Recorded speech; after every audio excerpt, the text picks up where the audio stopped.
In the quiet town of Limstock, a wealthy banker, Edward Hargreaves, is found dead in his locked study, a bullet through his head, and a wiped-clean revolver at his side. Was it suicide or a cunning murder? Enter Miss Jane Marple, the spinster from St. Mary Mead, unraveling a web of secrets among 4 suspects: the grieving widow Clara, the nervous clerk Martin Poole, the confident broker Leonard Grayson, and the secretive gardener Thomas Reed. Forged loans, a scratched window, latch, and an ink-stained cuff lead to a shocking confession in this gripping tale of greed and betrayal. Can Miss Marple crack the locked room mystery before the killer escapes justice? Chapter 1. The Silent Study. Miss Jane Marple sat by the fire in her modest St. Mary Mead cottage, her knitting needles moving with the quiet rhythm of long habit. The October afternoon was crisp, the light filtering through lace curtains casting delicate patterns on the worn rug. Her garden, visible through the window, was a riot of late chrysanthemums, but her attention was fixed on the needles, her mind drifting to the small dramas of village life. It was then that the postman's knock broke the stillness, and a letter, addressed in the bold hand of Colonel Arthur Bantry, arrived to disrupt her tranquil day. She opened it with care, her sharp eyes scanning the lines. The Colonel, never one for lengthy prose, was urgent.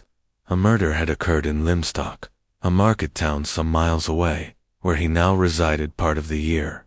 The victim was Mr. Edward Hargreaves, a banker of considerable standing, found dead in his study the previous night, a bullet through his head. The local police were at a loss, and Bantry, recalling Miss Marple's uncanny ability to see through the fog of human deceit, implored her to come at once. "You've a way with these things, Jane," he wrote. "We're all in a muddle here." Miss Marple set the letter down, her lips pursed. Murder was no novelty to her, though each case carried its own peculiar sadness. She thought of her roses, which needed pruning, and the Women's Institute meeting she'd promised to attend. But duty, and a certain curiosity about the darker corners of human nature, stirred her. She rose, folded her knitting, and began to pack a small, serviceable suitcase with the efficiency of one long accustomed to unexpected journeys. The train to Limstock wound through autumn fields, the head ablaze with red and gold. Miss Marple, seated by the window, observed her fellow passengers, a young mother with a fretful child, a solicitor buried in papers, each, she mused, carrying their own secrets. Limstock itself greeted her with the bustle of a prosperous town, shopkeepers calling out wares, carts rattling over cobbles, and the faint hum of gossip that seemed to cling to the air. At the station, Colonel Bantry awaited her, his ruddy face creased with worry beneath his tweed cap. "Good of you to come, Jane," he said, taking her case. "It's a grim affair. Hargreaves was shot in his study at Willow Grange, door locked, window latched, no one in or out, they say. 4 people in the house, and not a clue who did it." Miss Marple's eyes, bright and bird-like, met his. "A locked room, Arthur. How intriguing. People are so often careless with their cleverness. Shall we go to the house?" Willow Grange stood on the town's edge, a Georgian manor of red brick and white sash windows, its lawns manicured, and its chimneys puffing gently against the evening sky. The air carried the scent of wood smoke and damp leaves, and Miss Marple noted the orderly flower beds, a testament to a careful gardener. Inside, the house was all polished oak and hushed elegance, though an undercurrent of unease hung about the place. Like a melody played in a minor key, Inspector Curtis, a lean man with a tired face and a notebook clutched like a talisman, met them in the hall. He was polite but skeptical, clearly unsure what an elderly spinster could contribute to his investigation. "Miss Marple," he said, "the Colonel speaks highly of you. But this case is a puzzle. Hargreaves was alone, shot at close range. The revolver was his own, found on the floor, no prints. Suicide's possible, but he was a contented man, by all accounts." Miss Marple inclined her head, her expression mild. May I see the study, Inspector? The room was as fine as the rest of the house, with tall bookshelves and a broad desk of gleaming mahogany. A single armchair faced the hearth, where a fire had long since died. The desk held a neat stack of papers, a silver inkstand, and a pen that lay slightly askew, its nib catching the light. The window, heavy with velvet curtains, was latched, but Miss Marple's gaze lingered on a faint scratch along the brass catch, barely visible unless one looked closely. She made no comment, only tucked the detail away, like a stitch in her knitting. "Who was here last night?"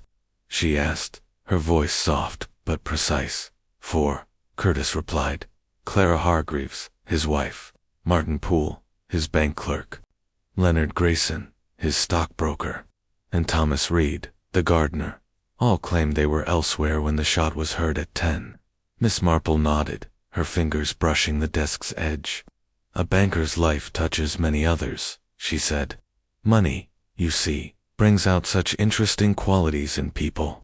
Her tone was gentle, but her eyes were sharp, already sifting through the threads of motive and opportunity. As they left the study, Colonel Bantry whispered, "What do you make of it, Jane?" She smiled faintly, adjusting her hat. "It's early days, Arthur. But a locked room is never quite what it seems. Someone wanted Mr. Hargreaves' silent hand. They thought they'd been very clever indeed." Chapter 2. The Scene of the Crime. Miss Jane Marple stood in the study of Willow Grange, her slight figure dwarfed by the grandeur of the room. The air was heavy with the scent of old leather and polished wood, tinged with a faint, acrid note that she recognized as the aftermath of gunfire.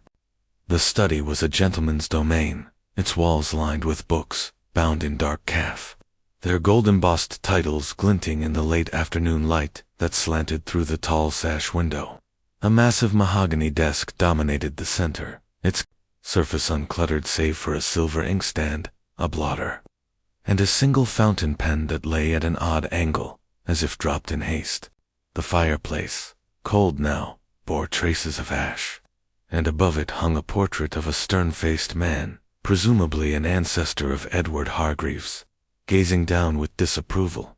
Inspector Curtis, his notebook still clutched like a lifeline, stood by the desk, his brow furrowed.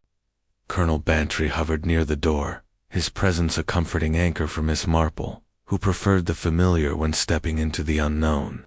The inspector gestured toward the chair where Hargreaves had been found, its leather cushion still, bearing the faint imprint of his weight. "He was sitting here," Curtis said, his voice clipped with the precision of a man who preferred facts to speculation. "Bullet entered the right temple, exited the left. Death was instantaneous, the doctor says. The revolver was on the floor, just there." He pointed to a spot near the desk's edge, where a chalk outline marked the weapon's position. Miss Marple stepped closer, her eyes taking in every detail, with the quiet intensity of a naturalist studying a rare specimen. The revolver, now bagged and removed, had been Hargreaves' own. Curtis had set a Webley, kept in a locked drawer for protection. No fingerprints, which was curious, though not conclusive. She knelt, her knees protesting slightly, to examine the floor. The Persian rug was pristine, save for a faint smudge of dirt near the desk's leg, barely noticeable unless one were looking for it. She straightened, her face betraying nothing, and turned her attention to the window. It was a sturdy affair, double-glazed and latched with a brass catch that gleamed from frequent polishing. Yet there, on the latch, was the scratch she had noticed earlier, a thin, deliberate mark, as if a fine tool had been used to pry it open. She ran her finger lightly along the frame, feeling the smoothness of the wood, undisturbed except for that one telltale flaw. "A locked room," she murmured, almost to herself, "is only as secure as the hands that lock it." Inspector Curtis, catching her words, frowned. "The window was latched when we arrived, Miss Marple. The door was locked from the inside, key still in the lock. No one could have entered or left without leaving a trace, and we've found none." Miss Marple's lips curved into a faint smile, the kind that suggested she was not entirely convinced. People are so inventive, Inspector. They think of ways to cover their tracks, but there's always something, a scratch, a smudge, a moment of carelessness. She turned to the desk, her fingers brushing the edge of the blotter. The pen, she noted again, was out of place, its nib pointing toward the window rather than aligned with the inkstand. A small thing, but small things, she knew, often told the largest stories. Colonel Bantry cleared his throat, his impatience evident. What do you make of it, Jane?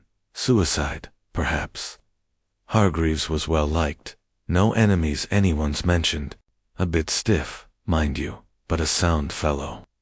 Miss Marple shook her head gently. Suicide is a possibility, Arthur, but it feels untidy. A man who keeps his desk so orderly does not, I think, leave a pen askew or a revolver on the floor. No, we must look deeper. She turned to Curtis. What do we know of Mr. Hargreaves' last hours? His habits, his work? Curtis flipped open his notebook, though he seemed to know the details by heart. Edward Hargreaves, 48, ran a private bank in Limstock, catering to the gentry and local businesses. No debts, no scandals, at least none we've uncovered. Yesterday, he spent the morning at the bank, returned home for lunch, and worked in his study most of the afternoon. He had a visitor, Leonard Grayson, his stockbroker, around 6. They dined together, along with Mrs. Hargreaves and Martin Poole, the bank clerk, who often worked late. The gardener, Thomas Reed, was on the grounds, but didn't join them. At 10 o'clock, a shot was heard. Mrs. Hargreaves and Poole were the first to reach the study, but the door was locked. Poole broke it down with a poker from the hall fireplace. Miss Marple nodded, her mind already sorting the players in this grim drama. And the others, where were they when the shot was fired? Grayson says he was in the billiard room, practicing shots. Reed claims he was in his cottage, mending tools. All 4 swear they heard the shot, but saw nothing suspicious. No strangers were reported on the grounds, and the servants' 2 maids and a cook were in the kitchen, preparing for the next day. Miss Marple paced slowly, her steps measured, her eyes darting from the desk to the window to the bookshelves. The room felt staged, as if arranged to tell a particular story. She paused by a shelf, noting a volume of financial law slightly askew, its spine protruding just enough to suggest it had been recently handled. She did not touch it, but filed the observation away. What was Mr. Hargreaves working on? She asked. Loan documents, according to Poole, Curtis replied. The bank's been auditing some accounts, but nothing irregular's turned up yet. We've got men going through the files now. Miss Marple's eyes gleamed, though her expression remained serene. Money, Inspector, is a great motivator. It makes people bold or desperate. She turned to the portrait above the fireplace, its stern eyes seeming to watch her. And what of the revolver? Was it often out of its drawer? Curtis hesitated. Mrs. Hargreaves says he kept it locked away, only took it out if he felt uneasy. No one else had access. Supposedly, Miss Marple echoed softly, her tone suggesting she placed little faith in absolutes. She crossed to the window again, peering out at the darkening garden. The lawn stretched toward a line of use, their shadows merging with the dusk. Beyond, she could just make out the gardener's cottage, a faint light flickering in its window. The grounds are well kept, she remarked. Mr. Reed must be diligent. He's a rough sort, Curtis said, but reliable, by all accounts. Been with the family 10 years. Miss Marple nodded, her thoughts drifting to a gardener in St. Mary Mead who had once hidden stolen silver in a compost heap, thinking, it's safe people, she reflected, were predictable in their unpredictability. She turned back to the room, her gaze settling on the smudge of dirt on the rug. It was faint, almost invisible, but its presence near the desk suggested a footstep, perhaps from someone who had come from outside. She said nothing, letting the inspector continue his narrative. We've questioned the household, Curtis went on. Mrs. Hargreaves was in her bedroom, reading. Poole was in the library, working on ledgers. Grayson, as I said, was in the billiard room. Reed was in his cottage. No one saw anything unusual, though the maids mentioned hearing raised voices earlier in the evening. Hargreaves and Grayson, they think, arguing about investments. Raised voices, Miss Marple repeated, her tone thoughtful. Money again, perhaps, or something more personal. She glanced at Colonel Bantry, who was shifting restlessly. Patience, Arthur, she said with a small smile. These things take time, like a good stew. Bantry chuckled, though his eyes were serious. You're up to something, Jane. I can tell. Not yet, she replied, but rooms like this, they speak, if you listen. A pen out of place, a scratch on a latch, a smudge of dirt, little things, but they add up. She turned to Curtis. May I see the rest of the house? It helps, sometimes, to know the stage before the actors. Curtis, though clearly skeptical of her methods, led the way. The hall was wide, its floor a checkerboard of black and white tiles, with a grand staircase curving upward. Portraits of past Hargreaves lined the walls, their faces a mix of pride and severity. Miss Marple noted the poker, still leaning against the wall where Poole had left it after breaking down the door. Its iron tip was slightly bent, a detail she stored alongside the others. They passed the library, where Poole had claimed to be working. It was a cozy room, its shelves crammed with ledgers and financial journals. A desk bore signs of recent use papers scattered, an ink bottle uncapped. Miss Marple paused, her eyes catching a faint smear of ink on the desk's edge, as if someone had brushed against it in haste. Mr. Poole is diligent, she remarked, but perhaps not as tidy as his employer. Curtis shrugged. Clerks are often careless. Doesn't mean he's a killer. Of course not, Miss Marple agreed, her tone placating. But her mind was elsewhere, recalling a young man in St. Mary Mead who had spilled ink while forging a check, his nervousness betraying him to the village postmistress. Small habits, she thought, were the threads that unraveled larger lies. They moved to the billiard room, a masculine space with green baize and polished cues racked on the wall. A single cue lay on the table, its tip chalked, as if Grayson had, indeed, been practicing. Miss Marple touched the table's edge, feeling the smooth felt. A solitary game, she said. Mr. Grayson must be a patient man, or bored, Bantry muttered. He's a flashy sort, always talking up his investments. Miss Marple's eyes twinkled. Flashy men often have much to prove, Arthur. She glanced out the window, which overlooked the same lawn as the study. The EUs were closer here, their branches dense enough to conceal a figure. She made no comment, only nodded to Curtis to continue. The tour ended at the kitchen, where the maids and cook, flustered by the inspector's presence, confirmed their story. They had been preparing preserves, far from the study, when the shot rang out. Their voices were earnest, their hands busy with jars and spoons, and Miss Marple sensed no guile in them. Servants, she knew, often saw more than they said, but these seemed genuinely shaken, their gossip limited to the usual household trifles. As they returned to the hall, Miss Marple paused by the staircase, her eyes on the poker again. Mr. Poole broke the door with this, she asked. Curtis nodded. Took a few blows, he said. The lock's sturdy, but the frame gave way. She examined the study door, now propped open, its splintered frame evidence of force. The lock itself was intact, the key still inside, as Curtis had described.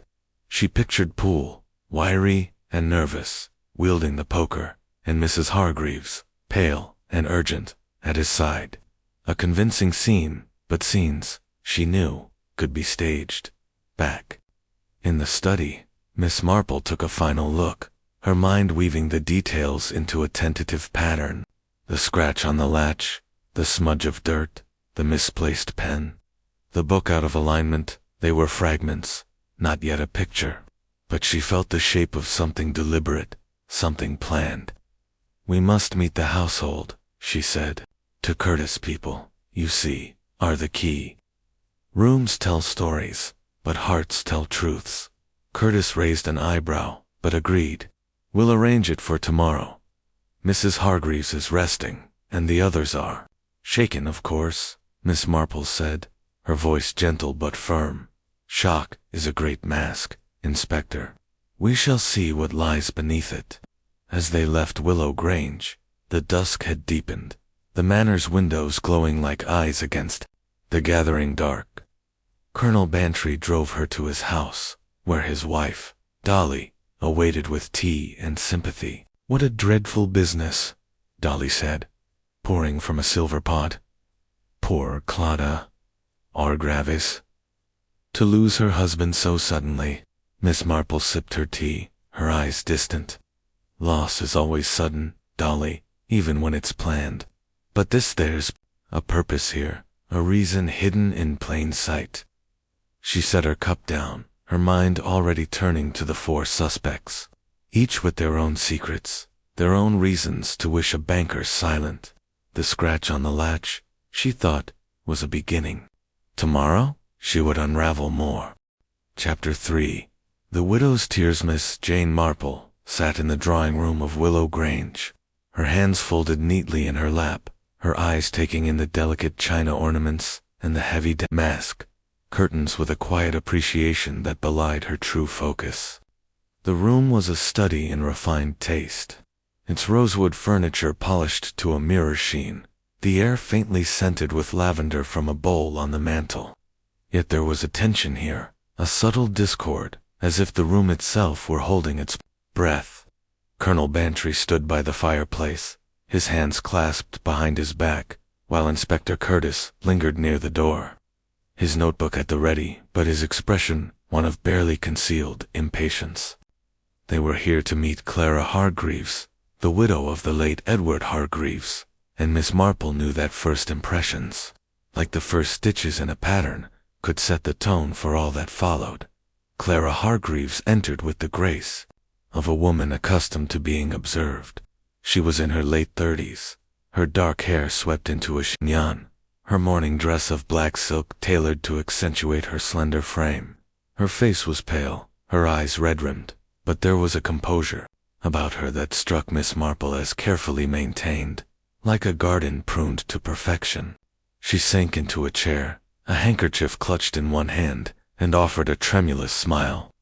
"Miss Marple, Colonel Bantry, Inspector," she said, her voice soft but steady. "Thank you for coming. This is a terrible time." Miss Marple inclined her head, her expression one of gentle sympathy. "My dear Mrs. Hargreaves, I am so sorry for your loss. It must be a great shock." Her tone was warm, inviting confidence, but her eyes were sharp, noting the way Clara's fingers tightened on the handkerchief. The slight pause before she spoke. "It is," Clara replied, her voice catching. "Edward was everything to me. We were happy, you know. No troubles, no quarrels. I can't imagine who would do such a thing." She dabbed at her eyes, though Miss Marple observed that the handkerchief remained dry, its lace edge pristine. The gesture was delicate, almost practiced, and Miss Marple thought of a young woman in St. Mary Mead who had wept convincingly at a funeral, only to be found later selling the deceased's jewelry. Inspector Curtis cleared his throat, flipping open his notebook. "Mrs. Hargreaves, could you tell us again what happened last night?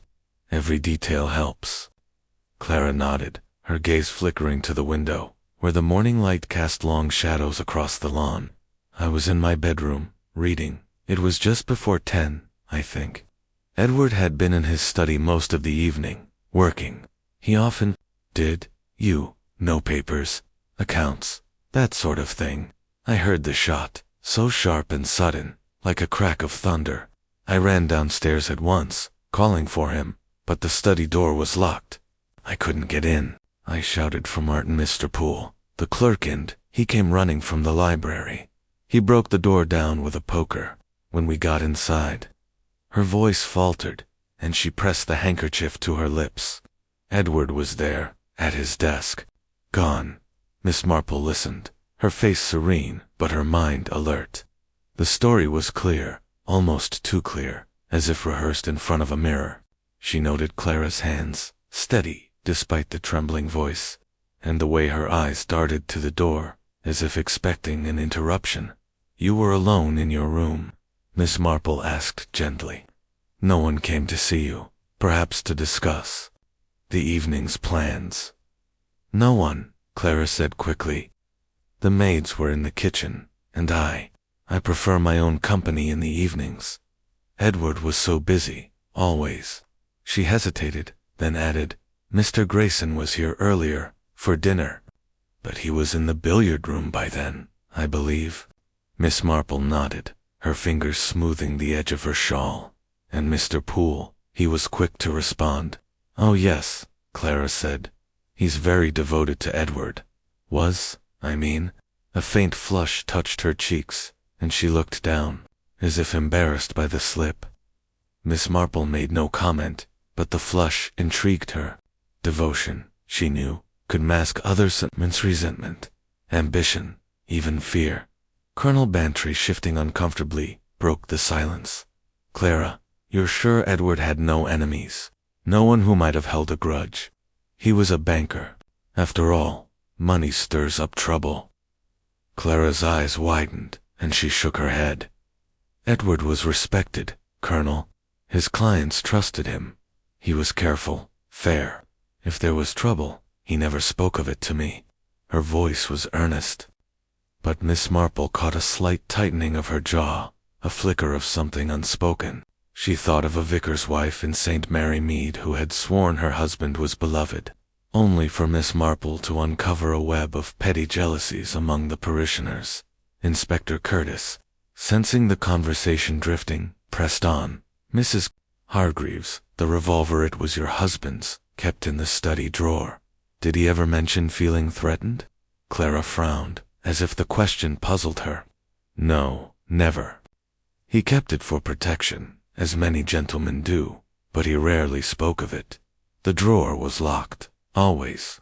I don't know how it came to be out." Her fingers twisted the handkerchief, and Miss Marple noted the gesture, so at odds with her calm demeanor. A locked drawer, she thought, was only as secure as the key's keeper. Miss Marple leaned forward slightly, her voice soft as a whisper of silk. "Mrs. Hargreaves, forgive an old woman's curiosity, but your husband's work did he ever share its burdens with you? Loans, perhaps, or business dealings that troubled him?" Clara hesitated, her eyes meeting Miss Marple's for a moment before sliding away. "Edward was private about his work. He said it was better I didn't worry. But he was reviewing some papers this week, something about loans, he mentioned. Mr. Poole was helping him, staying late to sort things out."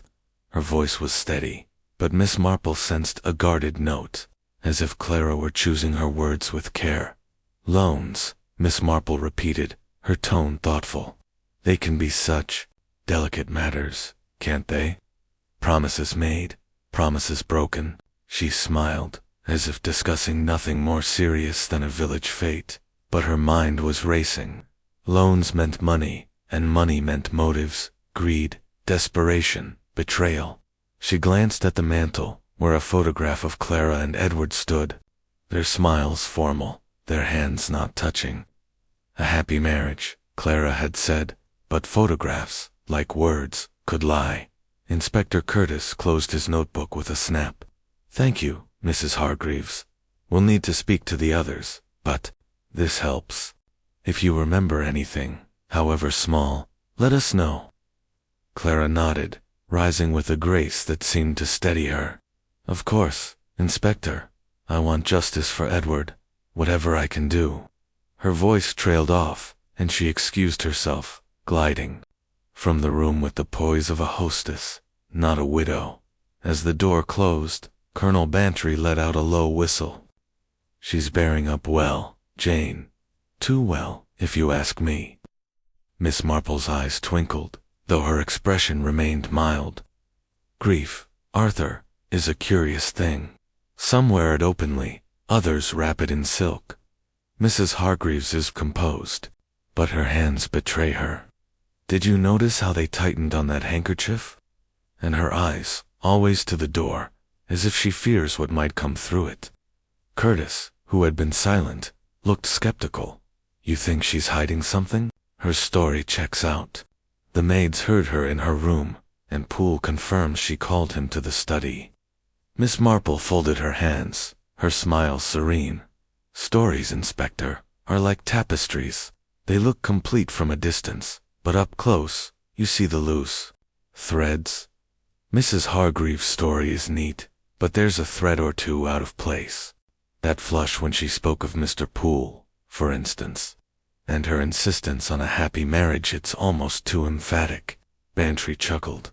You're seeing things, Jane. Always do. What's next, then? Miss Marple rose, adjusting her hat, with a deft touch. Next, we meet the others. Mr. Poole, Mr. Grayson, Mr. Reed. Each will have their own story, and somewhere in the weave, we'll find the truth. But first, Arthur, I'd like a stroll in the garden. The air clears the mind, and I suspect the grounds have something to tell us. They stepped outside, the October chill biting at their faces. The lawn stretched before Willow Grange, its edges framed by flower beds now fading into autumn. Miss Marple's eyes swept the scene, lingering on the path that led to the study window. The EU stood sentinel, their branches dense and dark, and beyond them, the gardener's cottage was a squat shape against the horizon. She walked slowly, her steps deliberate, noting the gravel path's evenness, disturbed only by a few stray leaves.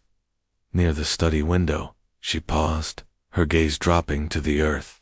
It was soft, recently turned, and a single imprint caught her faint mark, like the edge of a boot, half hidden by a leaf.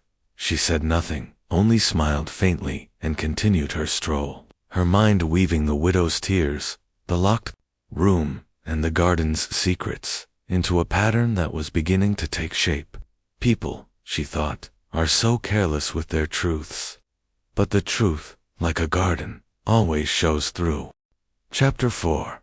The nervous clerk Miss Jane Marple sat in the library of Willow Grange, a room smaller than the grand study, but no less revealing in its own quiet way. The shelves were crammed with ledgers and financial tomes, their spines worn from use, and a heavy oak desk bore the marks of industry ink stains. Scattered papers, a lamp tilted slightly, as if nudged in haste. The air smelled faintly of dust and old paper, with a trace of wax from a recently extinguished candle.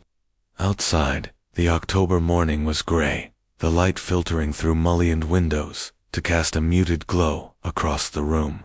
Colonel Bantry stood by a shelf, pretending interest in a volume on estate management, while Inspector Curtis sat opposite Miss Marple, his notebook open but his attention fixed on the man before them, Martin Poole, the bank clerk. Poole was a wiry figure in his early 30s, with a pale complexion and dark hair that fell untidily across his forehead. His spectacles, slightly askew, magnified his restless eyes, and his fingers, stained faintly with ink, adjusted the frames repeatedly as he spoke. He wore a suit of decent cut, but modest cloth, the cuffs frayed just enough to suggest ambition, outpacing means.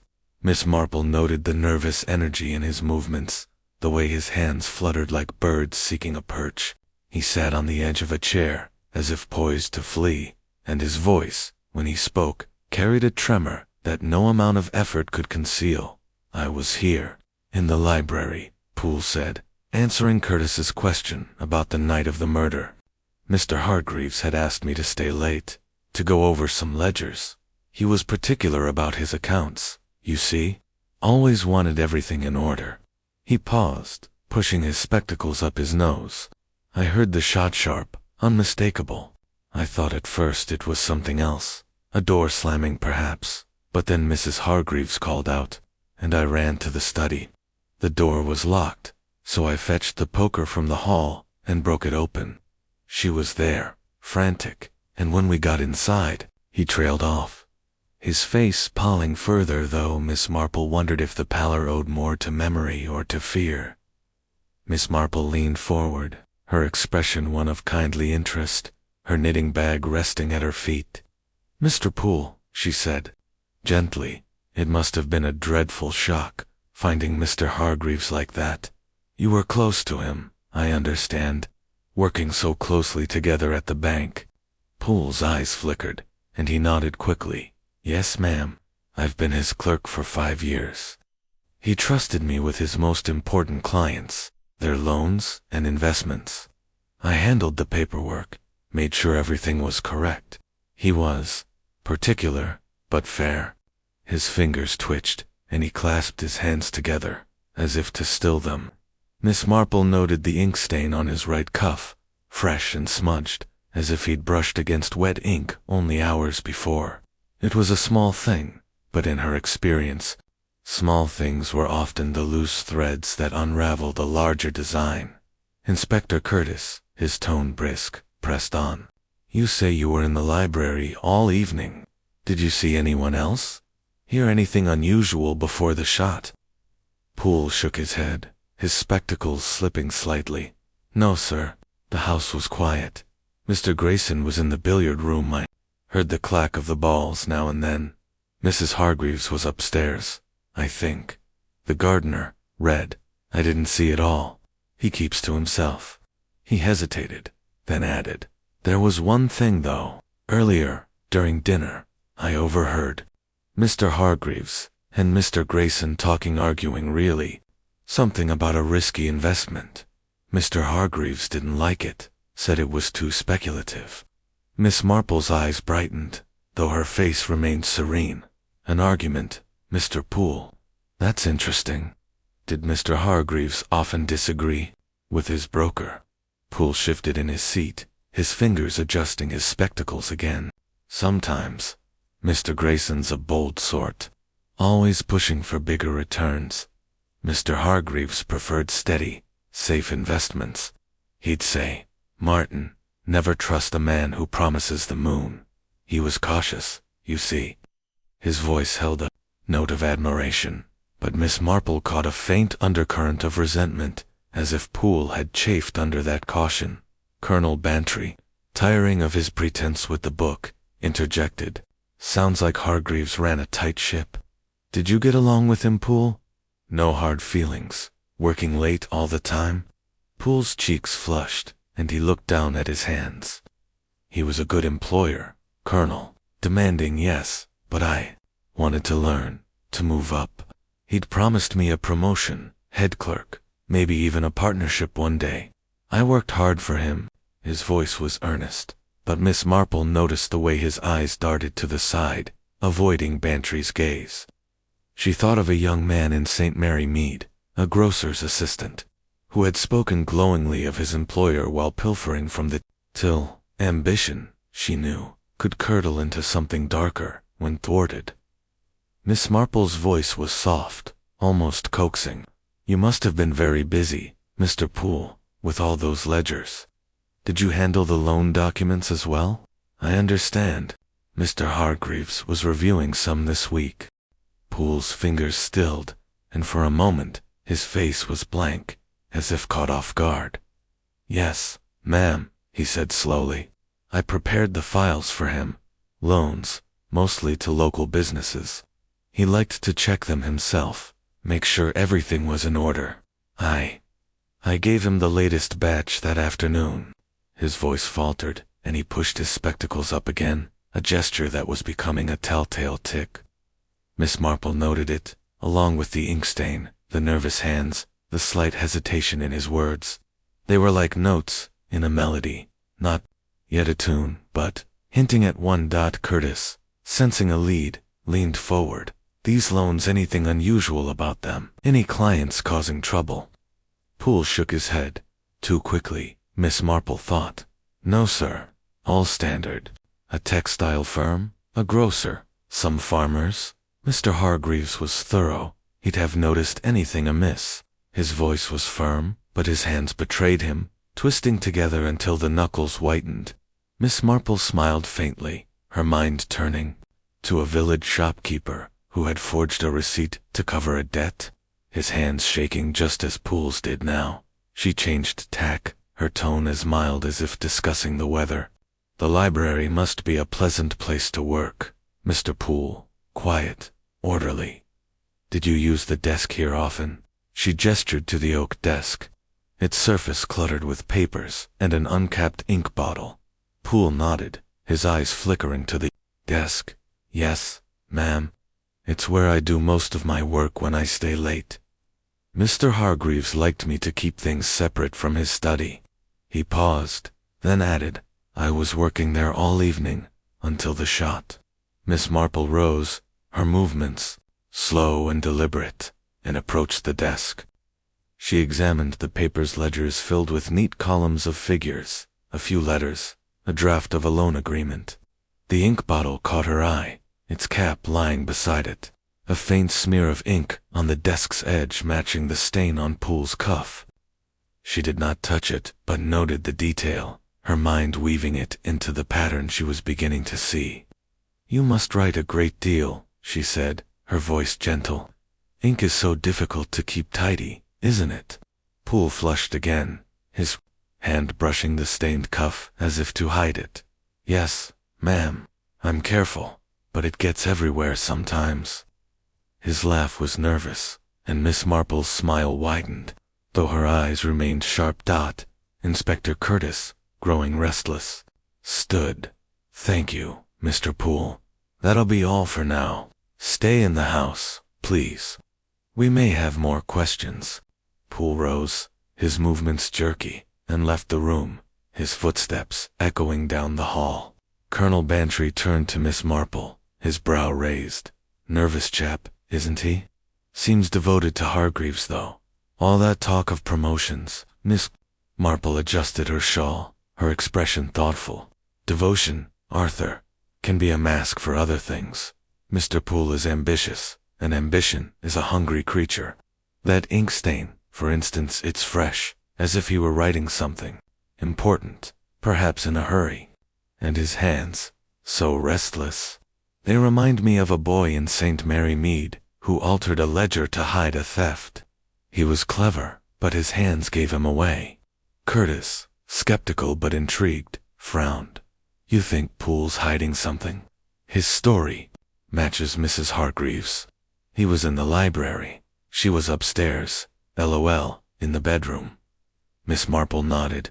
Stories can match, Inspector, and still not be the whole truth. Mr. Poole's story is tidy, but there's a thread loose somewhere. That ink, those ledgers, his nervousness, they suggest a man with something to protect. She paused, her eyes distant. We must see what else he's written, in ink or in actions. Bantry chuckled. You're spinning a web, Jane. What's next? Miss Marple picked up her knitting bag, her fingers brushing the soft wool.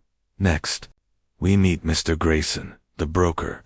He argued with Mr. Hargreaves, and arguments, like ink, leave traces. Let us see what his story reveals. As they left the library, Miss Marple glanced back at the desk. The ink stained a silent witness to Poole's unease. The pattern was growing clearer, she thought, like a stitch taking shape in a complex design. The clerk's ambition, the banker's caution, the locked room, they were all threads, and she would follow them to their source. Chapter 5. The broker's confidence. Miss Jane Marple stood in the billiard room of Willow Grange, her small figure almost lost amid the masculine opulence of dark wood paneling in green baize. The room was a haven of leisure, its walls adorned with hunting prints and a rack of polished cues that gleamed under the light of a low-hanging chandelier. The billiard table dominated the space, its surface smooth and unmarred, save for a single cue stick resting at an angle, its chalked tip a bright smear against the felt. Outside, the October day was overcast, the clouds pressing low over the estate, casting a muted light through the tall windows that overlooked the manicured lawn. Colonel Bantry leaned against the table, his fingers drumming lightly, while Inspector Curtis stood with his notebook poised, his expression one of cautious anticipation. They were here to meet Leonard Grayson, The stockbroker, whose self-assured demeanor Miss Marple suspected might conceal as much as it revealed. Grayson entered with the confidence of a man accustomed to commanding attention. He was in his early 40s, tall and broad-shouldered, with a tailored suit that spoke of prosperity and a smile that was just a shade too practiced. His hair was slicked back, his mustache neatly trimmed, and a gold watch chain glinted at his waistcoat, catching the light as he moved. He extended a hand to Curtis, then to Bantry, his grip firm and deliberate, before offering a courteous nod to Miss Marple. "Inspector, Colonel, Miss Marple," he said, his voice smooth as polished oak. "A grim business, this. I'm happy to help, though I'm not sure what more I can add." Miss Marple returned his nod, her eyes bright with interest. "Mr. Grayson, it's kind of you to spare the time. A tragedy like this must be unsettling for someone so closely tied to Mr. Hargreaves' affairs." Her tone was gentle, almost deferential, but her gaze was steady, noting the way Grayson's smile tightened at the corners, as if her words had brushed a nerve. He gestured to the billiard table, his manner easy.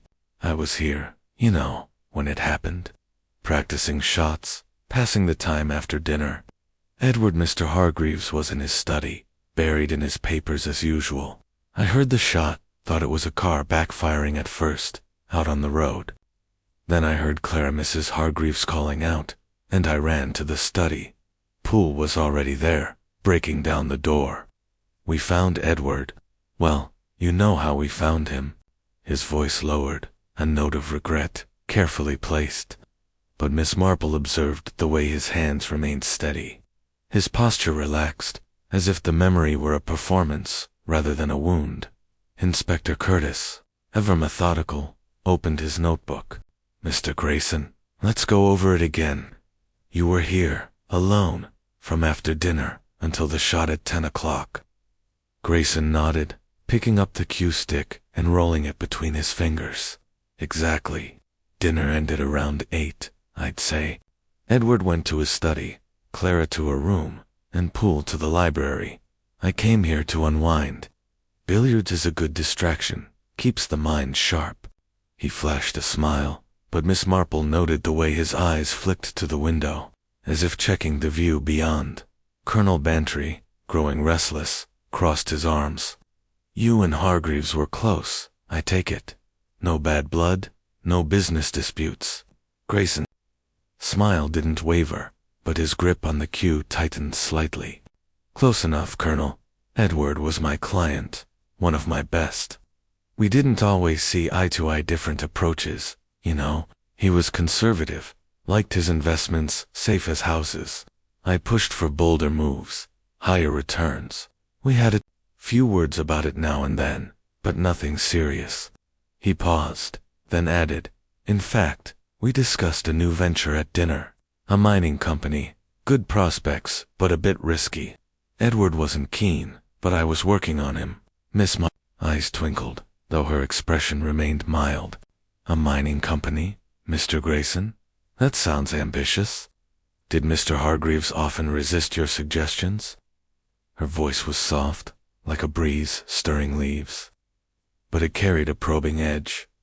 Grayson leaned the cue against the table, his posture casual but his eyes wary. He could be stubborn, Miss Marple. Banking made him cautious, too cautious, if you ask me. But I made him good money, and he knew it. My clients don't complain when their portfolios grow. His tone was confident, almost boastful, and Miss Marple noted the gold watch again, its ostentatious gleam, a contrast to Hargreaves' understated study. She thought of a St. Mary Mead solicitor who had worn a similar watch, his confidence masking debts that eventually ruined him. Curtis scribbled a note, his brow furrowed. The maids mentioned hearing raised voices at dinner. "You and Hargreaves, arguing about this mining venture." Grayson shrugged, his smile unfaltering. "Not arguing, Inspector, just a lively discussion. Edward didn't like the risk. I thought he was missing an opportunity. We left it at that. He wasn't one to hold a grudge." He spread his hands, as if to show their emptiness. I had no reason to wish him harm. Quite the opposite, he was my golden goose.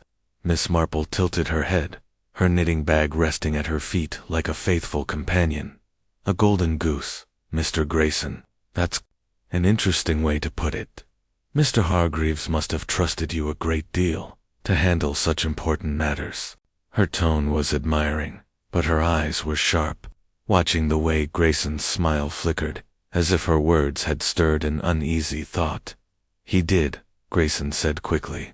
I managed his investments, advised on his portfolio. He relied on me to keep things profitable. Not just him, half of Limstock's gentry are my clients. His voice carried a hint of pride, but Miss Marple caught a defensive note, as if he were justifying his place in Hargreaves' world. She glanced at the billiard table, the cue stick still resting where Grayson had left it. You are practicing alone, you say. It must be a soothing pastime, billiards. So precise, so controlled. She paused, then added, Did you hear anything else that evening, before the shot? Footsteps, perhaps, or voices. Grayson shook his head, his expression composed. Nothing out of the ordinary. The house was quiet, except for the usual creaks and groans. Old places like this have their noises. He chuckled, but Miss Marple noted the way his fingers brushed the watch chain, a small, unconscious gesture that suggested unease. She thought of a St. Mary Mead tradesman who had fidgeted with his tie when questioned about a missing shipment. His confidence, a mask for guilt. Curtis pressed on, his tone sharper. The revolver, Mr. Grayson, did Hargreaves ever show it to you? Mentioned feeling threatened. Grayson's brow furrowed, as if the question surprised him. No, never. I knew he kept a gun in his study, but he wasn't the sort to wave it about. Said it was for protection, nothing more. I can't imagine why it was out that night. His voice was smooth, but Miss Marple observed the way his eyes narrowed slightly, as if calculating the weight of his words. She rose, her movements slow and deliberate, and approached the billiard table, her fingers brushing the felt. This is a fine room, Mr. Grayson. A good place to think, to plan. The windows look out on the lawn. I see quite close to the study. She glanced outside, where the yew stood dark and heavy, their branches forming a screen that could hide a figure moving in the dusk. You must have a clear view from here. Grayson followed her gaze, his smile tightening again. I suppose so, Miss Marple, but I was focused on the game, not the scenery. His tone was light, but there was an edge to it, as if her observation had caught him off guard. Miss Marple nodded, her smile serene. Of course, games require focus, don't they? Like investments, I imagine one must watch every move. She turned to Curtis. Have you examined the grounds near the study window, Inspector? The earth there looked recently disturbed when I walked by yesterday. Curtis frowned, making a note. We'll check it again. Reed, the gardener, said he was working on the beds, but we'll have another look. Grayson's expression remained unchanged, but Miss Marple noted the way his hand lingered on the watch chain, a small tick that spoke of tension. She thought of the scratch on the study window's latch, the smudge of dirt on the rug, and now this confident broker, whose assurance seemed a touch too polished. They were pieces of a puzzle, not yet complete but forming a shape she could almost discern. Colonel Bantry, growing impatient, broke the silence. Well, Grayson, you seem to have it all in hand. No reason to doubt you, I suppose, but this business is a devil of a mess. Grayson spread his hands again, his smile returning. I wish I could help more, Colonel. Edward was a good man, a good client. I'll miss him. His voice held the right note of regret, but Miss Marple's eyes lingered. On his watch, its gleam a silent boast of success. Curtis closed his notebook. That's all for now, Mr. Grayson. Stay available, please. Grayson nodded, his manner unruffled, and left the room with the same confident stride. As the door closed, Bantry turned to Miss Marple. Smooth as silk, that one. Too smooth. if you ask me. What do you think, Jane? Miss Marple adjusted her shawl, her expression thoughtful. Mr. Grayson is a man who likes to be seen as successful, Arthur. That watch, that suit, they're part of his performance. But confidence can hide cracks, like varnish on flawed wood. His story is plausible, but there's a hardness in him, a calculation.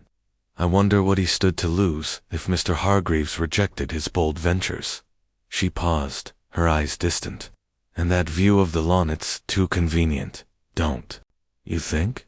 Curtis, skeptical but attentive, raised an eyebrow. You think he's lying? His story matches the others. No one saw him leave this room. Miss Marple smiled faintly. Stories can match, Inspector, and still be incomplete.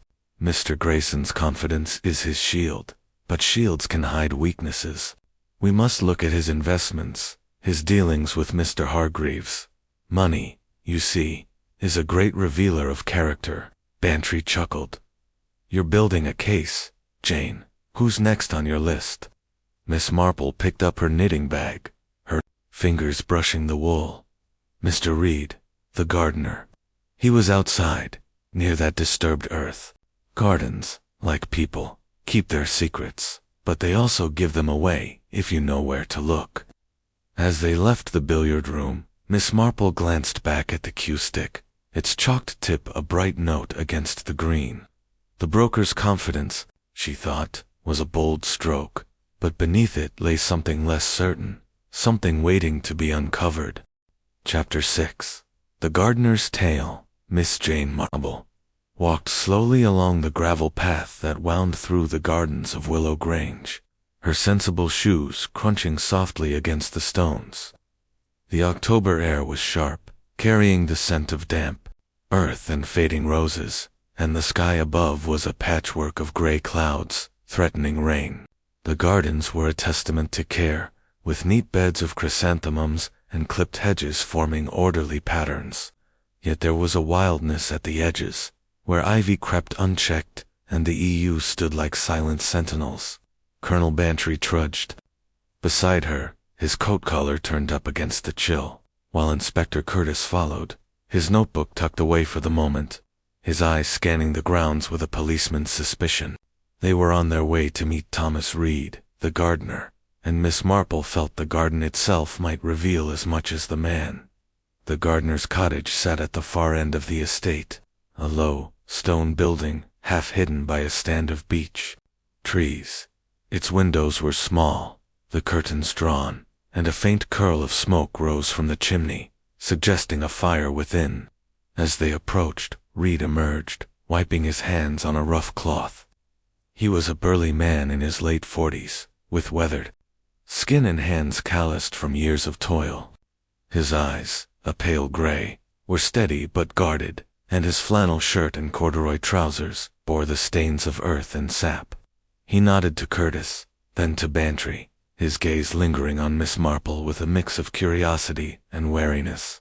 "Morning, Inspector, Colonel," Reed said, his voice low and deliberate, with the slow cadence of the countryside. "Ma'am," he added, with a slight tip of his cap to Miss Marple. "Heard you wanted a word? I don't know much, but I'll tell what I can." Miss Marple smiled, her expression warm but her eyes keen, taking in the man's solid frame, and the way he stood rooted, like one of his own trees. "Mr. Reed, it's kind of you to meet us. Your gardens are splendid, so well tended. You must take great pride in your work." Her tone was admiring, but her glance darted to the cottage door, noting a faint scuff mark on the threshold, as if something heavy had been dragged across it. Reed shrugged, his hands slipping into his pockets. "It's honest work, ma'am. Mr. Hargreaves liked things orderly, and I kept them that way. Been here 10 years, never a complaint." His voice was gruff, but there was a trace of pride, and Miss Marple thought of a St. Mary Mead gardener, who had boasted of his roses while hiding poached game in his shed. Inspector Curtis, eager to keep things on track, stepped forward. "Mr. Reed, let's go over last night. You were in your cottage, you said, when the shot was fired at 10 o'clock. Read nodded, his eyes fixed on a point beyond Curtis. Aye, that's right. I was mending a rake handle broke that afternoon. Heard the shot, sharp-like, from the house. Didn't think much of it at first. Could have been a hunter in the woods. Then I heard Mrs. Hargreaves shouting, so I came running. By the time I got to the house, Poole had the door open, and they were inside, with Mr. Hargreaves. Dead. His voice was steady, but Miss Marple noted the way his hands clenched in his pockets, as if gripping an unseen burden. Colonel Bantry, stamping his feet against the cold, interjected, "You didn't see anyone on the grounds, Reed? No strangers, no odd movements?" Reed shook his head, his cap casting a shadow over his eyes. "No, sir. Grounds were quiet. I don't meddle in the house's affairs, and no one comes out here after dark, 'cept maybe the maids fetching herbs." He paused, then added, "I keep to myself, mostly. Mr. Hargreaves paid fare, left me to my work." Miss Marple's eyes wandered to the flower bed nearest the cottage, where the earth was freshly turned, the soil darker than the surrounding ground. She stepped closer, her movements unhurried, and bent slightly to examine a cluster of late-blooming asters. "You've been busy here, Mr. Reed," she said. "This bed looks recently worked. Do you often garden so late in the season?" Reed's eyes followed hers, and for a moment his face tightened, though he quickly masked it with a shrug. "Aye, ma'am. Had to replant some bulbs. Keep the frost from getting em." Nothing unusual. His tone was casual, but Miss Marple caught the slight shift in his stance, as if he were guarding the bed itself. She thought of a St. Mary Mead laborer who had buried stolen coins in his garden, thinking the earth would keep his secret. She straightened, her smile undimmed. "Bulbs are such a promise, aren't they? Buried now, blooming later. You must know this garden well, Mr. Reed, every inch of it. The path to the study window, for instance, sits quite close, isn't it?" Her voice was gentle, almost conversational, but her eyes were sharp, watching the gardener's reaction. Reed's jaw tightened, and he shifted his weight. "Close enough, ma'am, but I don't go near the house unless called. My work's out here, not inside." His words were firm, but Miss Marple noted the way his eyes flicked to the path, where the gravel gave way to soft earth near the study window. She recalled the faint boot mark she'd seen there, half hidden by a leaf, and the scratch on the window's latch, precise and deliberate. Inspector Curtis, sensing her line of thought, pressed further. "The ground near the study window was disturbed. Reed, you said you were working on the beds. Did you touch that area yesterday?" Reed's hands emerged from his pockets, one brushing against his trousers, as if to wipe away a stain. "Might have," he said gruffly. "I weed all over, keep things tidy. Could have been there in the morning, turning soil." His voice was steady, but Miss Marple observed the way his fingers flexed, as if itching to hold a tool or to hide one. She changed tack, her tone as mild as ever. "You must have tools for such precise work, Mr. Reed. A trowel, perhaps, or a chisel for pruning. They can leave such interesting marks, can't they?" Her eyes met his, and for a moment she saw a flicker of unease, quickly smothered. "I've got tools, ma'am," Reed said, his voice flat. "Trowels, spades, a chisel or two for the hedges. Nothing special." He gestured toward a shed near the cottage, its door slightly ajar, revealing a glimpse of rakes and shovels. Miss Marple noted the shed's proximity to the path, close enough for a man to slip out unnoticed in the dusk. Colonel Bantry, growing restless, rubbed his hands together. "Sounds straightforward, Red. You didn't see anything, didn't hear anything, just fixed your rake and ran when called. That about it?" Reed nodded, his eyes still guarded. "That's it, Colonel. I don't trouble myself with the house folk. Mr. Hargreaves was a good employer, that's all I know." His words were simple, but Miss Marple sensed a wall behind them, built to keep something out or in. Curtis made a note, his expression skeptical. "We'll need to see your tools, Reed, just to be thorough."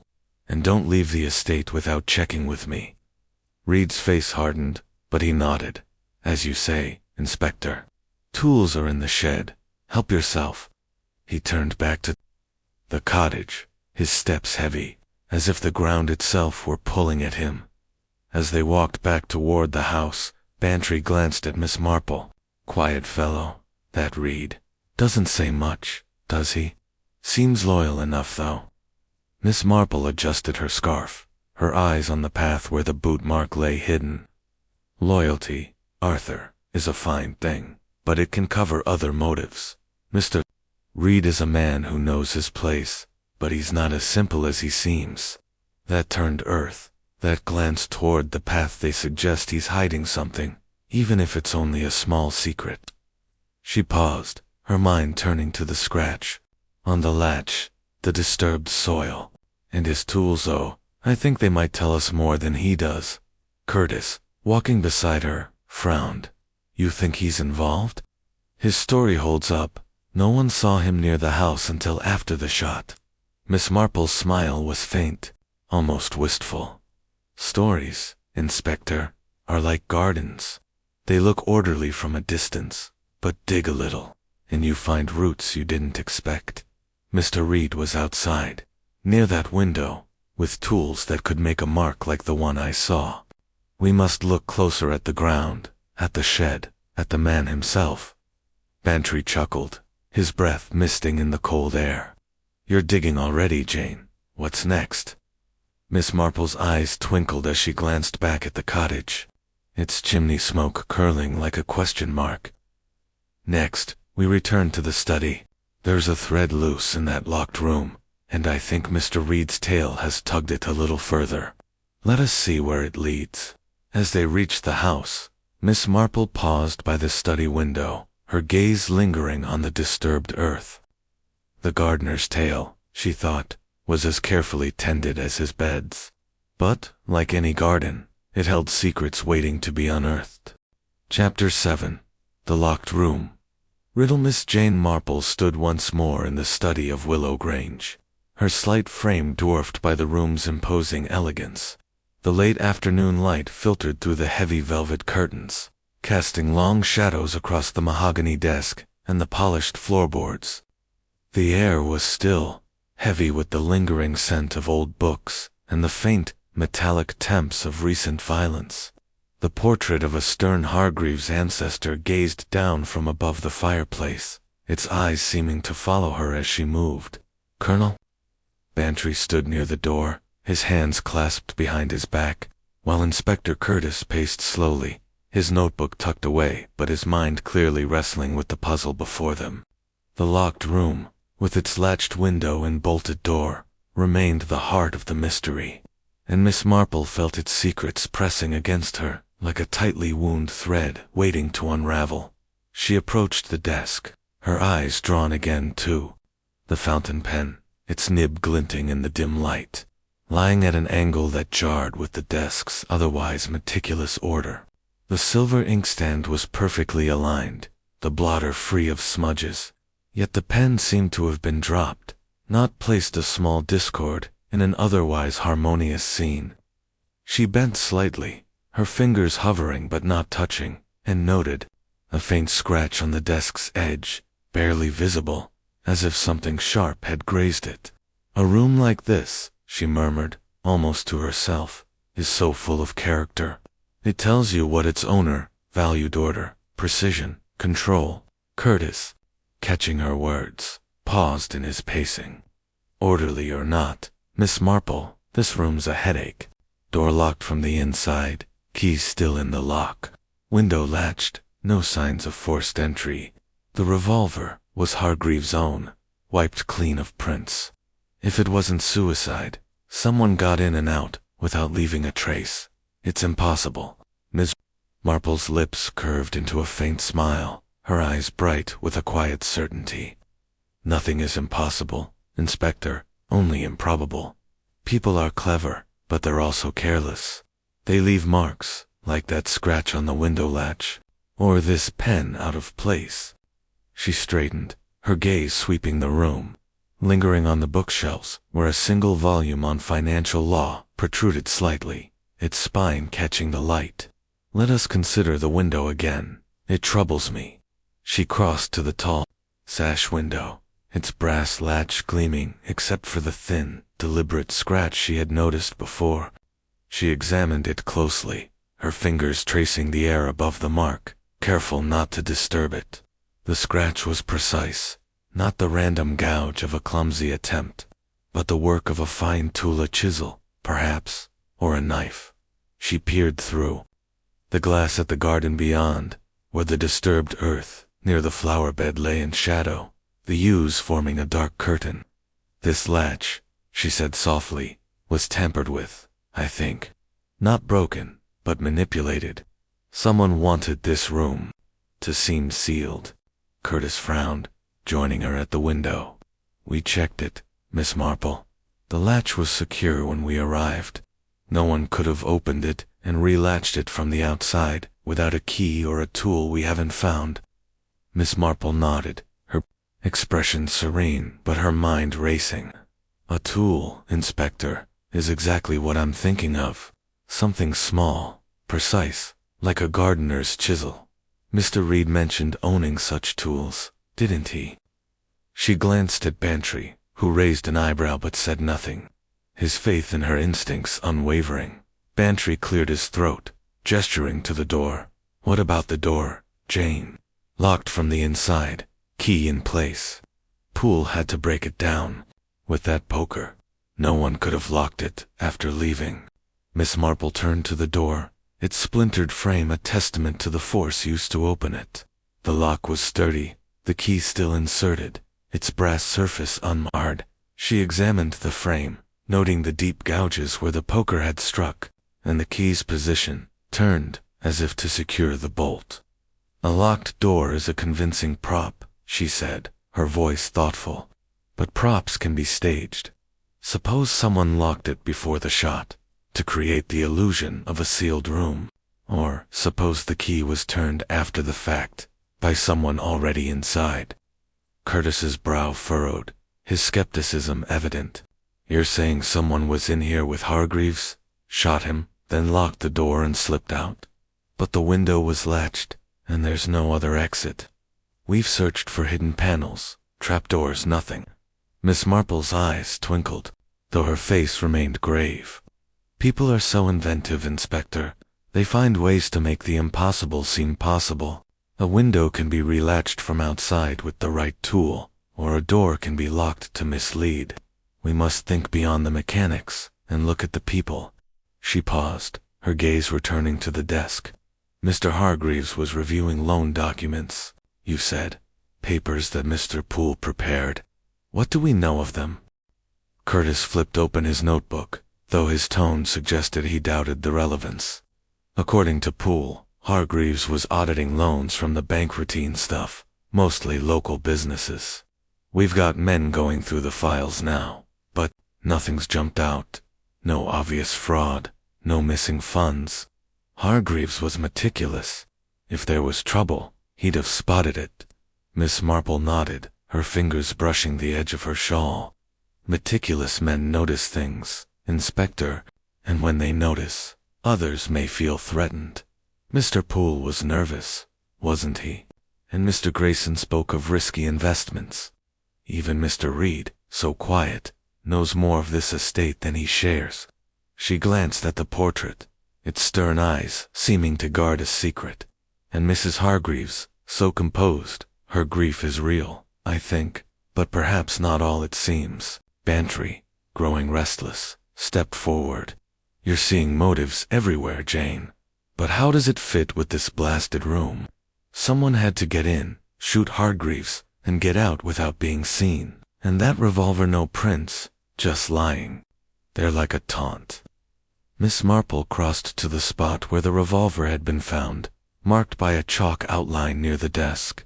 She pictured it falling from Hargreaves' hand, door being placed there, wiped clean to erase a trail. A gun without prints is a deliberate choice, she said. It suggests planning, not panic. Whoever used it knew it would be traced to Hargreaves, making suicide seem plausible. But the pen, the scratch, the dirt on the rug, they tell a different story. She pointed to the faint smudge of earth near the desk's leg, barely noticeable unless one looked closely.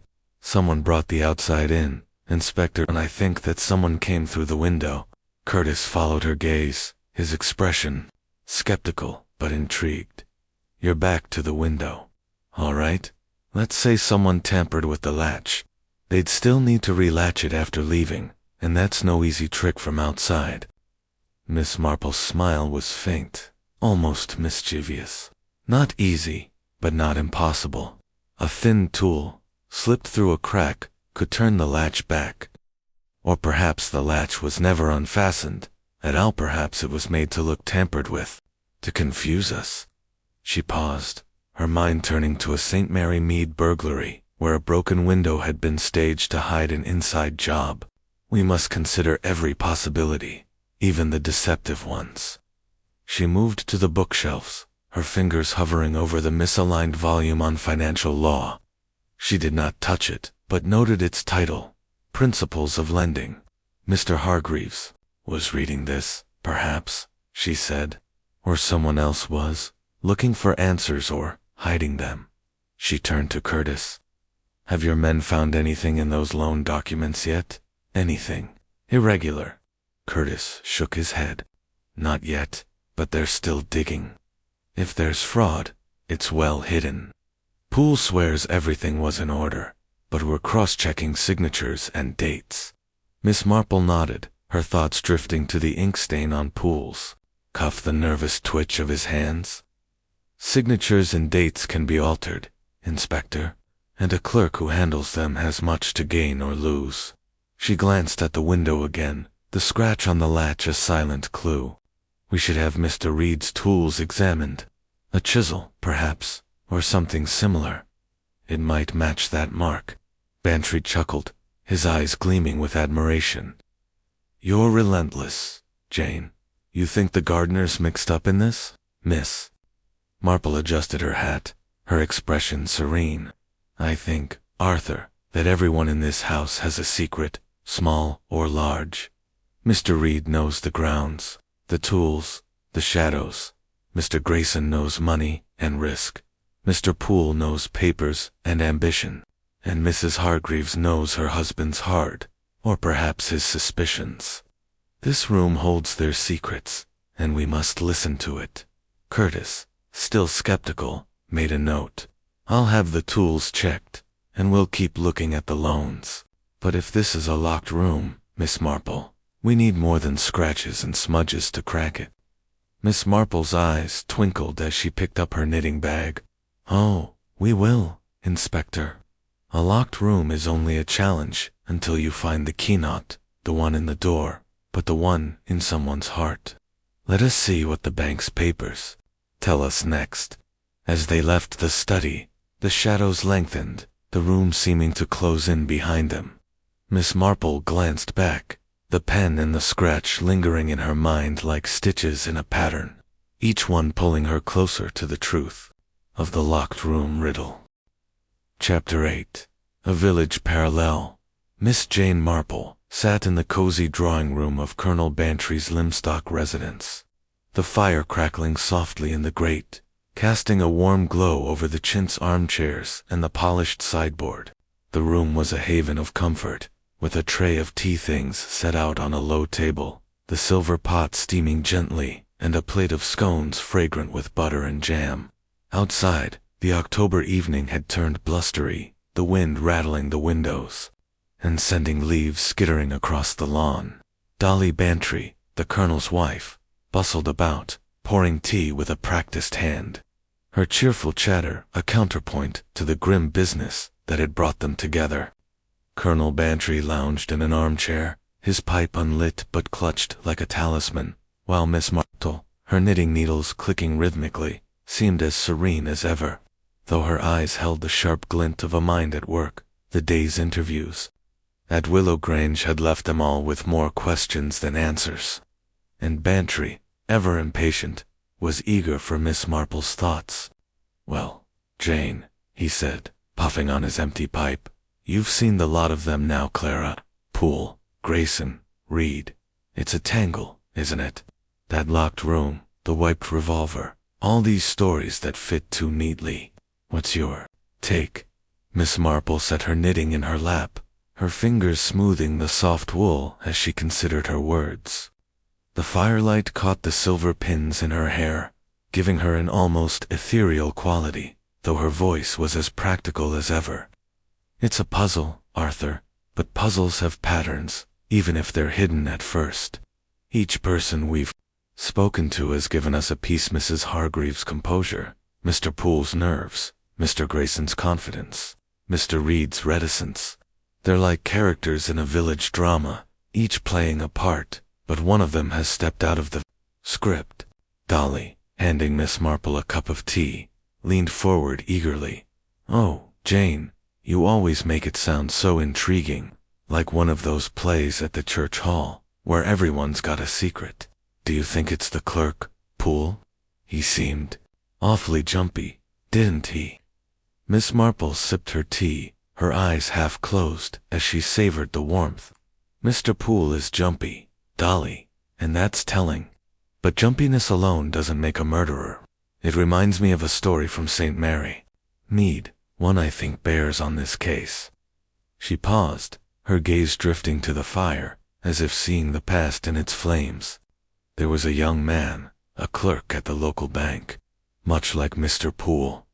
He was ambitious, always eager for promotion, but he had a weakness for small extravagances: new boots, a smart hat, things beyond his means.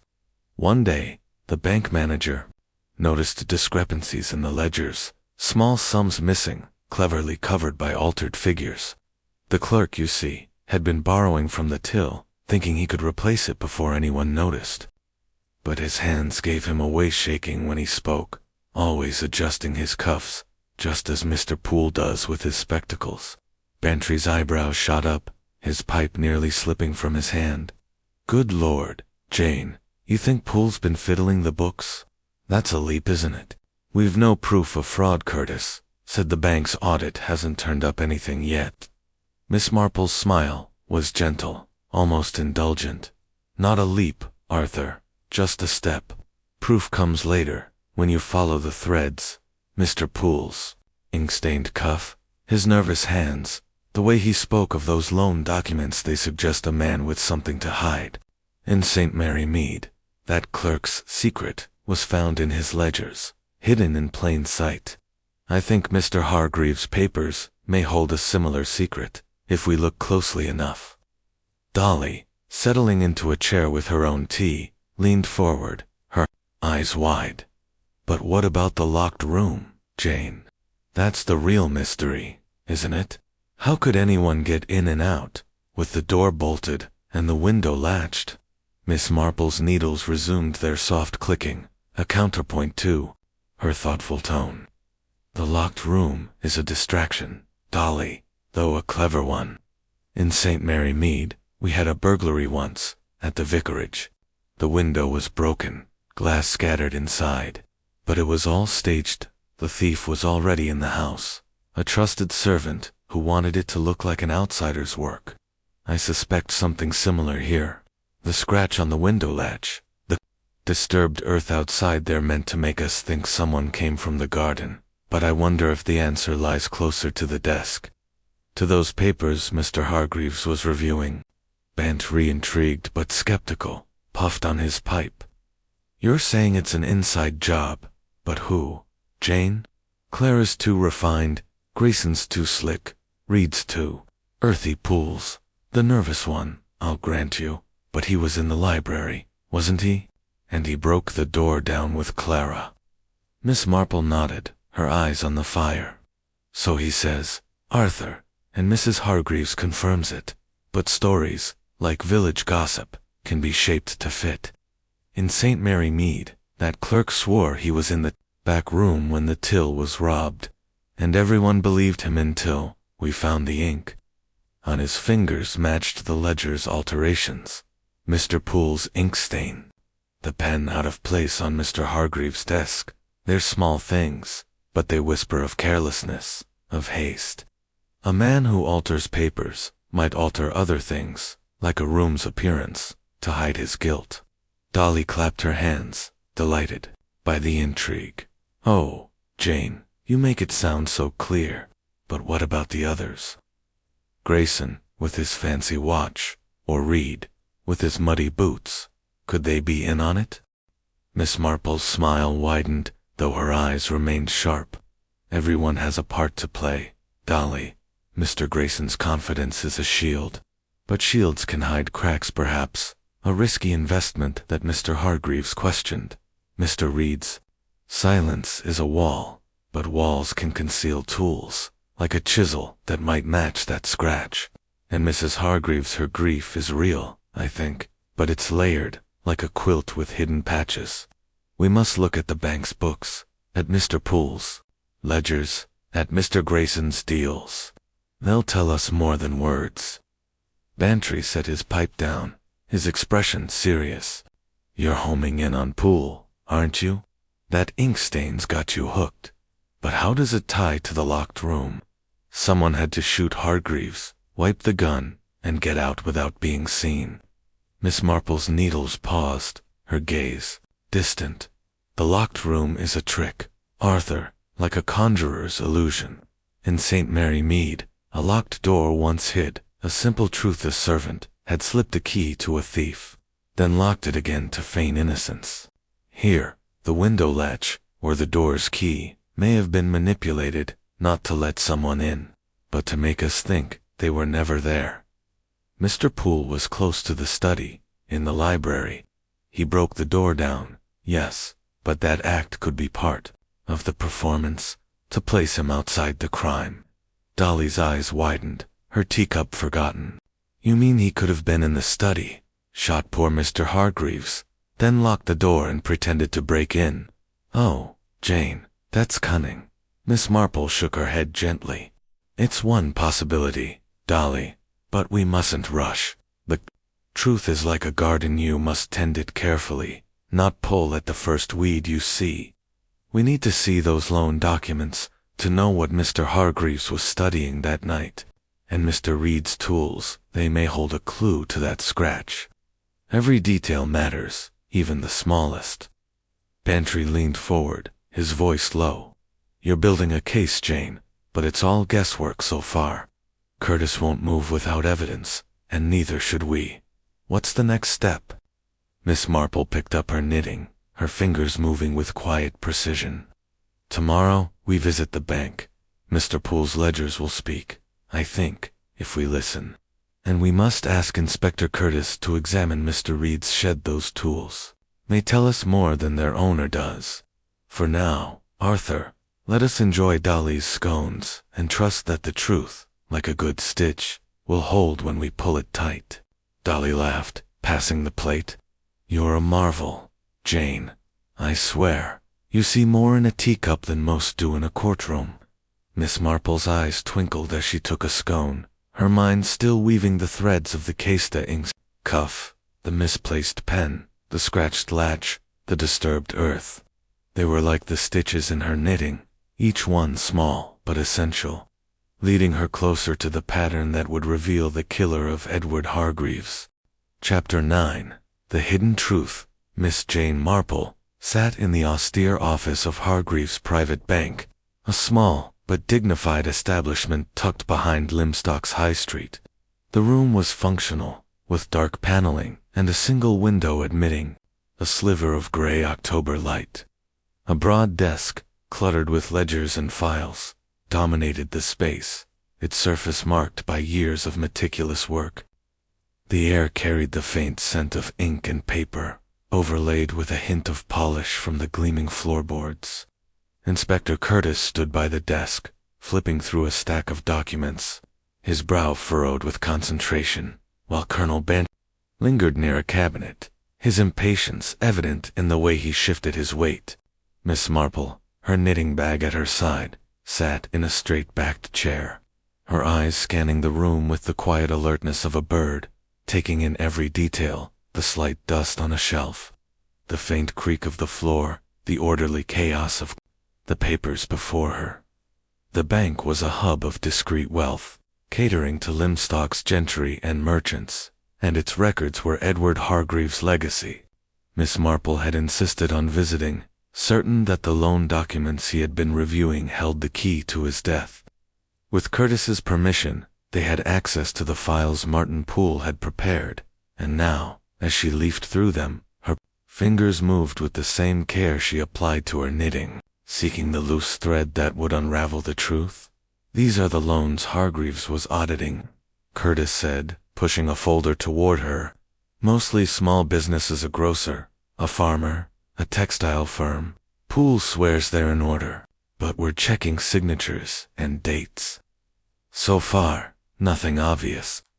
His tone was skeptical, but he watched Miss Marple closely. Sensing her knack for seeing what others missed, Miss Marple adjusted her spectacles, her eyes scanning the pages, with a precision that belied her gentle demeanor. The documents were neatly written, Poole's tight script, filling columns with figures and terms. Most were unremarkable loans for equipment, expansions, or debt consolidation, all bearing Hargreaves' careful initials. But one file, for a textile firm called Lymstock Weaves, caught her attention. The signatures on the promissory notes seemed inconsistent, the ink slightly darker in places, as if added later. Dates, too, were off by a day or two, a subtle discrepancy that might escape a casual glance. She paused, her finger resting on a signature that wavered, unlike Hargreaves' firm hand. "This one," she said softly, tapping the file. "The signatures don't quite match, and the dates look here. Inspector, this note is dated a day after the loan was supposedly approved.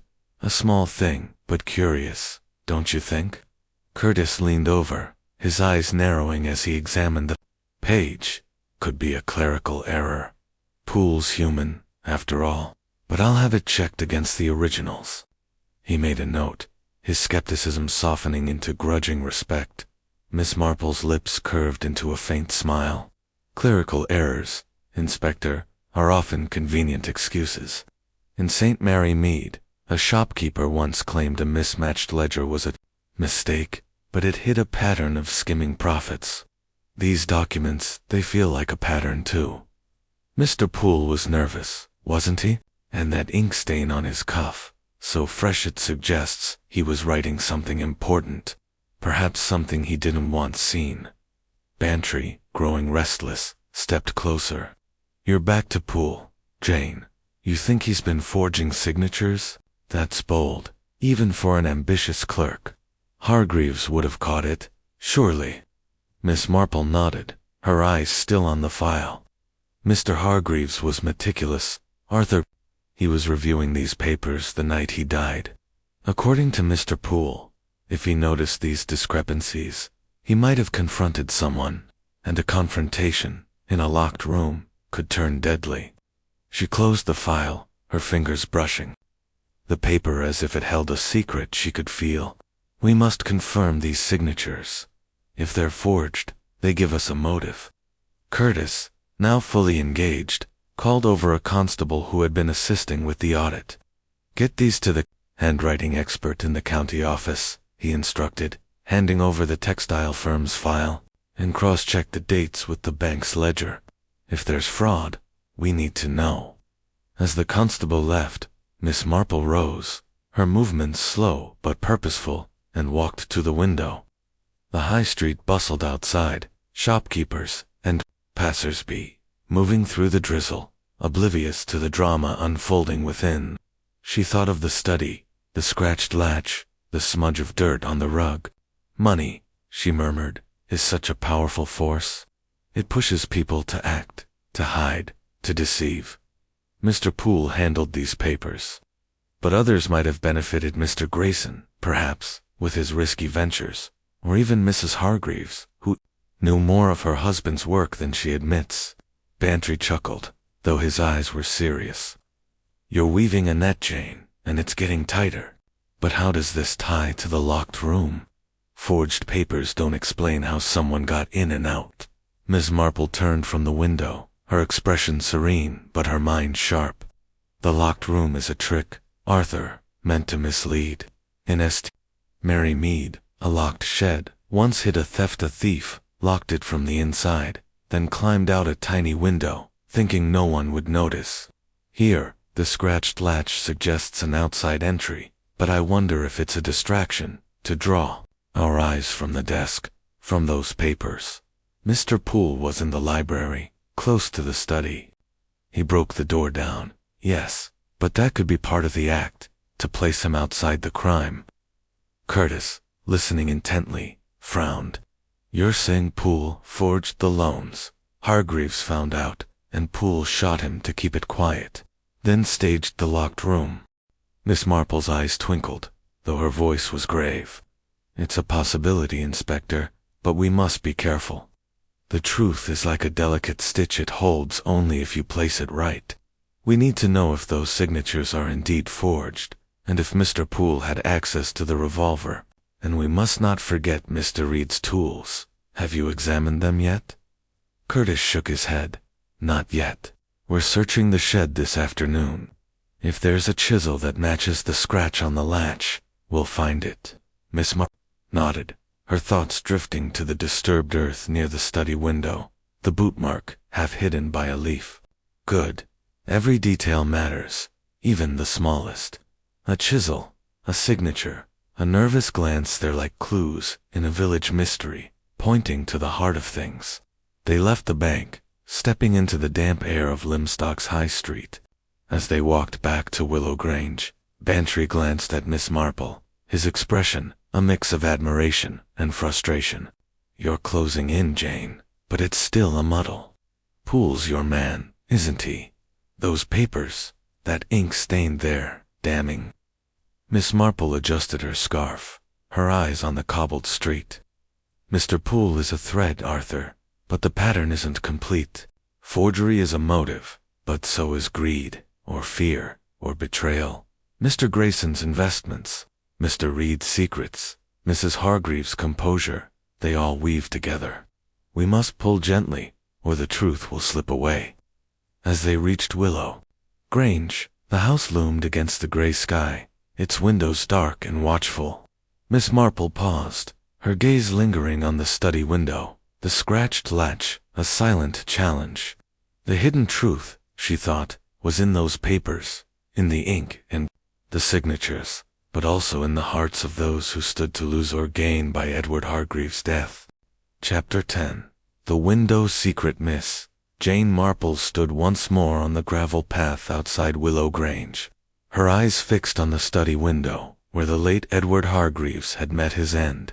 The October afternoon was fading into dusk, the air sharp with the promise of frost, and the yews cast long inky shadows across the lawn. The flower bed beneath the window, its earth freshly turned, held her attention, its dark soil a contrast to the neatly raked gravel. Colonel Bantry stood beside her, his breath misting in the chill, while Inspector Curtis, his notebook tucked away, examined the window frame with a frown. The scratched latch, that thin, deliberate mark, had become a focal point in Miss Marple's mind, a silent clue that whispered of intent and deception. She felt the threads of the case drawing tighter, each detailing stains, forged signatures, nervous glances, weaving into a pattern that was almost, but not yet, complete.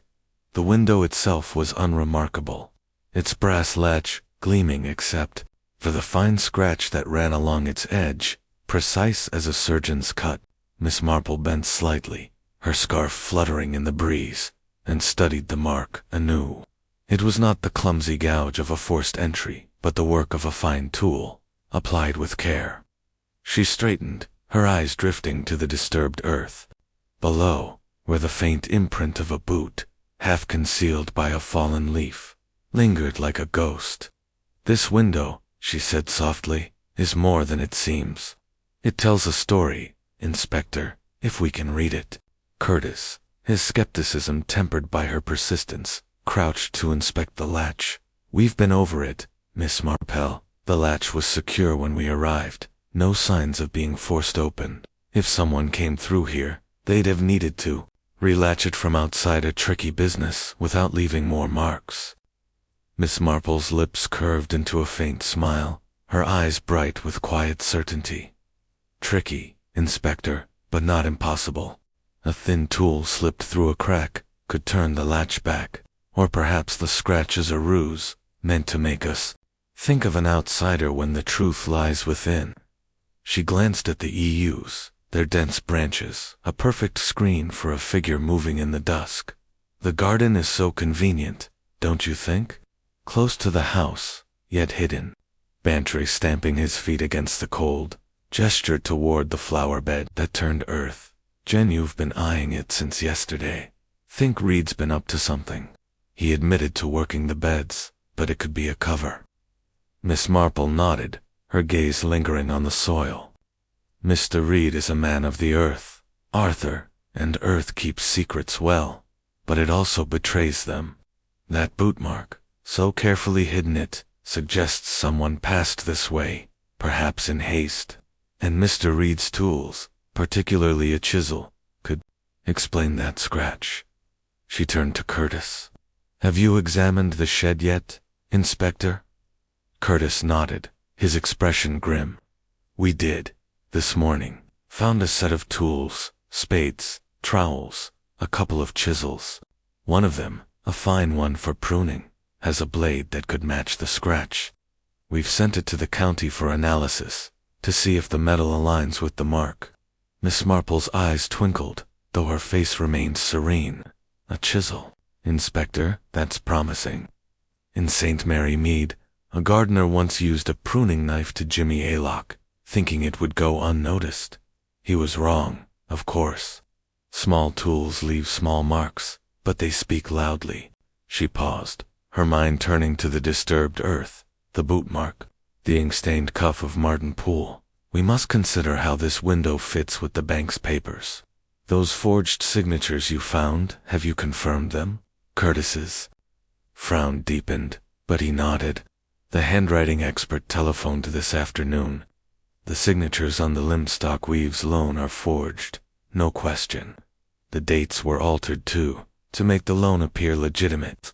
Poole prepared those documents, and Hargreaves was reviewing them the night he died. It's looking bad for the clerk. Miss Marple's fingers brushed the edge of her scarf, her thoughts weaving the new information into the pattern. Bad indeed, Inspector. A man who forges signatures has much to lose, if discovered. Mr. Hargreaves, being meticulous, would have noticed the discrepancies. A confrontation, perhaps, in that locked study, with a revolver close at hand. She glanced at the window again, the latch gleaming in the fading light.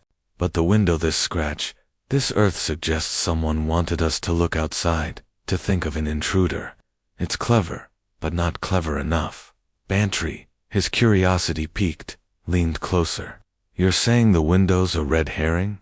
That Poole shot Hargreaves inside, then staged the scratch to throw us off. Miss Marple's smile was gentle, but her eyes were sharp. It's a possibility, Arthur. In St. Mary Mead, a thief once scratched a window to suggest a break-in when he'd simply walked through an unlocked door. Here, the scratch could be a distraction to make us think of Mr. Reed or an outsider. But Mr. Poole was in the library, so close to the study, and he broke the door down a convenient way to place himself outside the crime. Curtis, his interest now fully engaged, stepped back from the window. If Poole's our man, he'd have needed to act fast, shoot Hargreaves, wipe the gun, lock the door, and get back to the library before Clara called him. And the window, why bother with the scratch, if he was inside? Miss Marple's gaze drifted to the EUs, their shadows merging with the dusk. Why indeed, Inspector? Perhaps to confuse, to delay, or perhaps someone else made that mark. Someone who knew the grounds well. She thought of Reed, his guarded eyes, his chisel, the turned earth. We must ask Mr. Reed about that chisel, and whether he worked near this window that evening. His silence, I think, hides more than he admits. They moved toward the gardener's cottage, the path crunching underfoot. The cottage was dark now, its windows unlit, but a faint smell of wood smoke lingered. Curtis knocked, and Red appeared, his burly frame filling the doorway, his cap pulled low. His eyes narrowed as he saw them, but he stepped aside, gesturing them into the small, cluttered parlor. A fire burned low in the grate, and a workbench in the corner held a scattering of tools, though the chisel in question was gone, taken for analysis. "Mr. Reed," Curtis began, his tone firm, "we've found a chisel in your shed that might match a mark on the study window's latch. Care to explain?" Reed's face hardened, his hands clenching at his sides. "I told you, Inspector, I've got tools for my work chisels, trowels, the lot. I don't go near the house unless called. If there's a mark, it's not mine." His voice was gruff, but Miss Marple noted the way his eyes flicked to the workbench, as if checking for something missing. Miss Marple's voice was soft, almost soothing. "Of course, Mr. Reed. Tools are innocent things, aren't they? But they can be borrowed or misused. You were in your cottage that evening, mending a rake, you said. Did you step outside at all, perhaps to check the beds near the study?" Reed's jaw tightened, and he shook his head. "No, ma'am. I was here, fixing that rake. Didn't go near the house till I heard Mrs. Hargreaves shouting." His words were steady, but Miss Marple caught the slight tremor in his hands, the way he avoided her gaze. She thought of a St. Mary Mead poacher who had sworn he was home all night, only for his muddy boots to betray his nocturnal wanderings. Curtis pressed further, his eyes narrowing. "That flower bed by the study, it's freshly turned, and we found a boot mark. Yours, perhaps." Reed's face flushed, but he held his ground. "I work all over, Inspector. Could have been there earlier, weeding. I don't keep a diary of every step." His tone was defiant, but Miss Marple noted the sweat on his brow, a small crack in his stoic facade. She smiled, her expression kindly, but her mind razor-sharp. "Of course, Mr. Reed, gardens require such constant care, but a chisel, borrowed or misplaced, could tell us so much. We'll know soon if it matches that scratch." She paused, her eyes meeting his. "Secrets, you see, are like weeds, they grow best in the dark, but they always show through." Reed said nothing, his silence a wall, and Curtis, sensing no further progress, signaled for them to leave. As they stepped back into the dusk, Bantry turned to Miss Marple, his voice low. "You're tying it together, Jane. Pools, forgeries, Reed's chisel, that window, it's a devil of a plot. But who pulled the trigger?" Miss Marple adjusted her scarf, her eyes on the study window, now a dark rectangle against the house. "The window's secret, Arthur, is that it points both ways outside to the garden, inside to the desk. Mr. Poole's papers and Mr. Reed's tools are threads in the same cloth. We're close, I think, to seeing the whole pattern." As they walked back to the house, the wind stirred the yews, their branches whispering secrets of their own. Miss Marple's mind turned to the forged signatures, the scratched latch, the nervous clerk, and the guarded gardener, each a stitch in the intricate design she was determined to unravel. Chapter 11. The Clerk's Confession. Miss Jane Marple sat in the drawing-room of Willow Grange, the soft glow of a single lamp casting delicate shadows across the rosewood furniture and the intricately patterned rug. The October evening had settled heavily outside, the windows dark with the weight of approaching night, and a faint chill seeped through the panes, despite the fire crackling in the grate. The room, with its polished elegance, felt oddly hushed, as if holding its breath for the revelations to come. Colonel Bantry stood by the mantel, his hands clasped behind his back, his face a mix of anticipation and unease. Inspector Curtis sat opposite Miss Marple, his notebook open on his knee, his expression one of grim determination. They had summoned Martin Poole, the bank clerk, for another interview, and Miss Marple sensed that the threads of the case, ink-stained cuff, the forged signatures, the scratched latch were about to knot together into a truth that could no longer be denied. Poole entered, his wiry frame tense, his spectacles slipping down his nose as he adjusted them with a trembling hand. The ink stain on his cuff was still visible, a dark smudge against the frayed fabric, and his eyes darted nervously between Curtis and Miss Marple, as if seeking an escape that wasn't there. He sat on the edge of a chair, his posture rigid, his fingers twisting together in a futile attempt to still their shaking. Miss Marple noted the pallor of his face, the sheen of sweat on his brow, and thought of a St. Mary Mead shop assistant who had crumbled under gentle questioning, his guilt betrayed by the same restless hands. "Mr. Poole," Curtis began, his voice firm but measured, "we've had the handwriting experts report. The signatures on the Limstock Weaves loan documents are forged. Dates were altered, too, to cover discrepancies. You prepared those papers, didn't you?" Poole's face drained of what little color remained, and his spectacles slipped further, his hand jerking to push them back. I don't know what you mean, Inspector," he stammered. "I prepared the files, yes, but everything was in order. Mr. Hargreaves checked them himself." His voice was high, brittle, and Miss Marple caught the flicker of panic in his eyes. Like a trapped animal sensing the net, Miss Marple leaned forward, her expression one of kindly concern, her voice soft as a whisper of silk. "Mr. Poole, you've worked so hard for Mr. Hargreaves, haven't you? Such long hours, such careful work. It must have been difficult, always striving for that promotion, that recognition. Sometimes, a small mistake can seem like a solution, can't it? A little change to a signature, a date adjusted, to help a client or perhaps yourself." Her tone was gentle, almost maternal, but her eyes were sharp. Watching the clerk's every twitch, Poole's hands clenched, his knuckles whitening. I wouldn't." He trailed off, his gaze dropping to the floor, as if the rug might offer refuge. Miss Marple thought of the pen on Hargreaves' desk, out of place, and the ink stain on Poole's cuff, fresh and telling. She spoke again, her voice still soft but with a probing edge. "The night Mr. Hargreaves died, he was reviewing those papers, wasn't he? Did he find something, Mr. Poole? Something that troubled him?" Poole's head jerked up, his eyes wide with fear. He was looking at the loans. Yes, he didn't say anything, not to me. I was in the library, working, when I heard the shot." His words tumbled out, too fast, and Miss Marple noted the way his fingers clutched at his spectacles, a tic that had become a silent confession. Curtis, sensing weakness, leaned forward, his notebook forgotten. "The library's just down the hall, Poole. Close enough to slip into the study, wouldn't you say?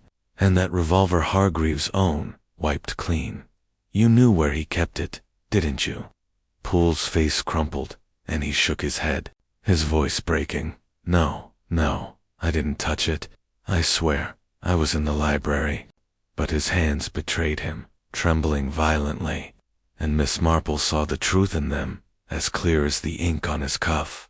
She spoke again, her voice calm but relentless, like a needle threading through fabric.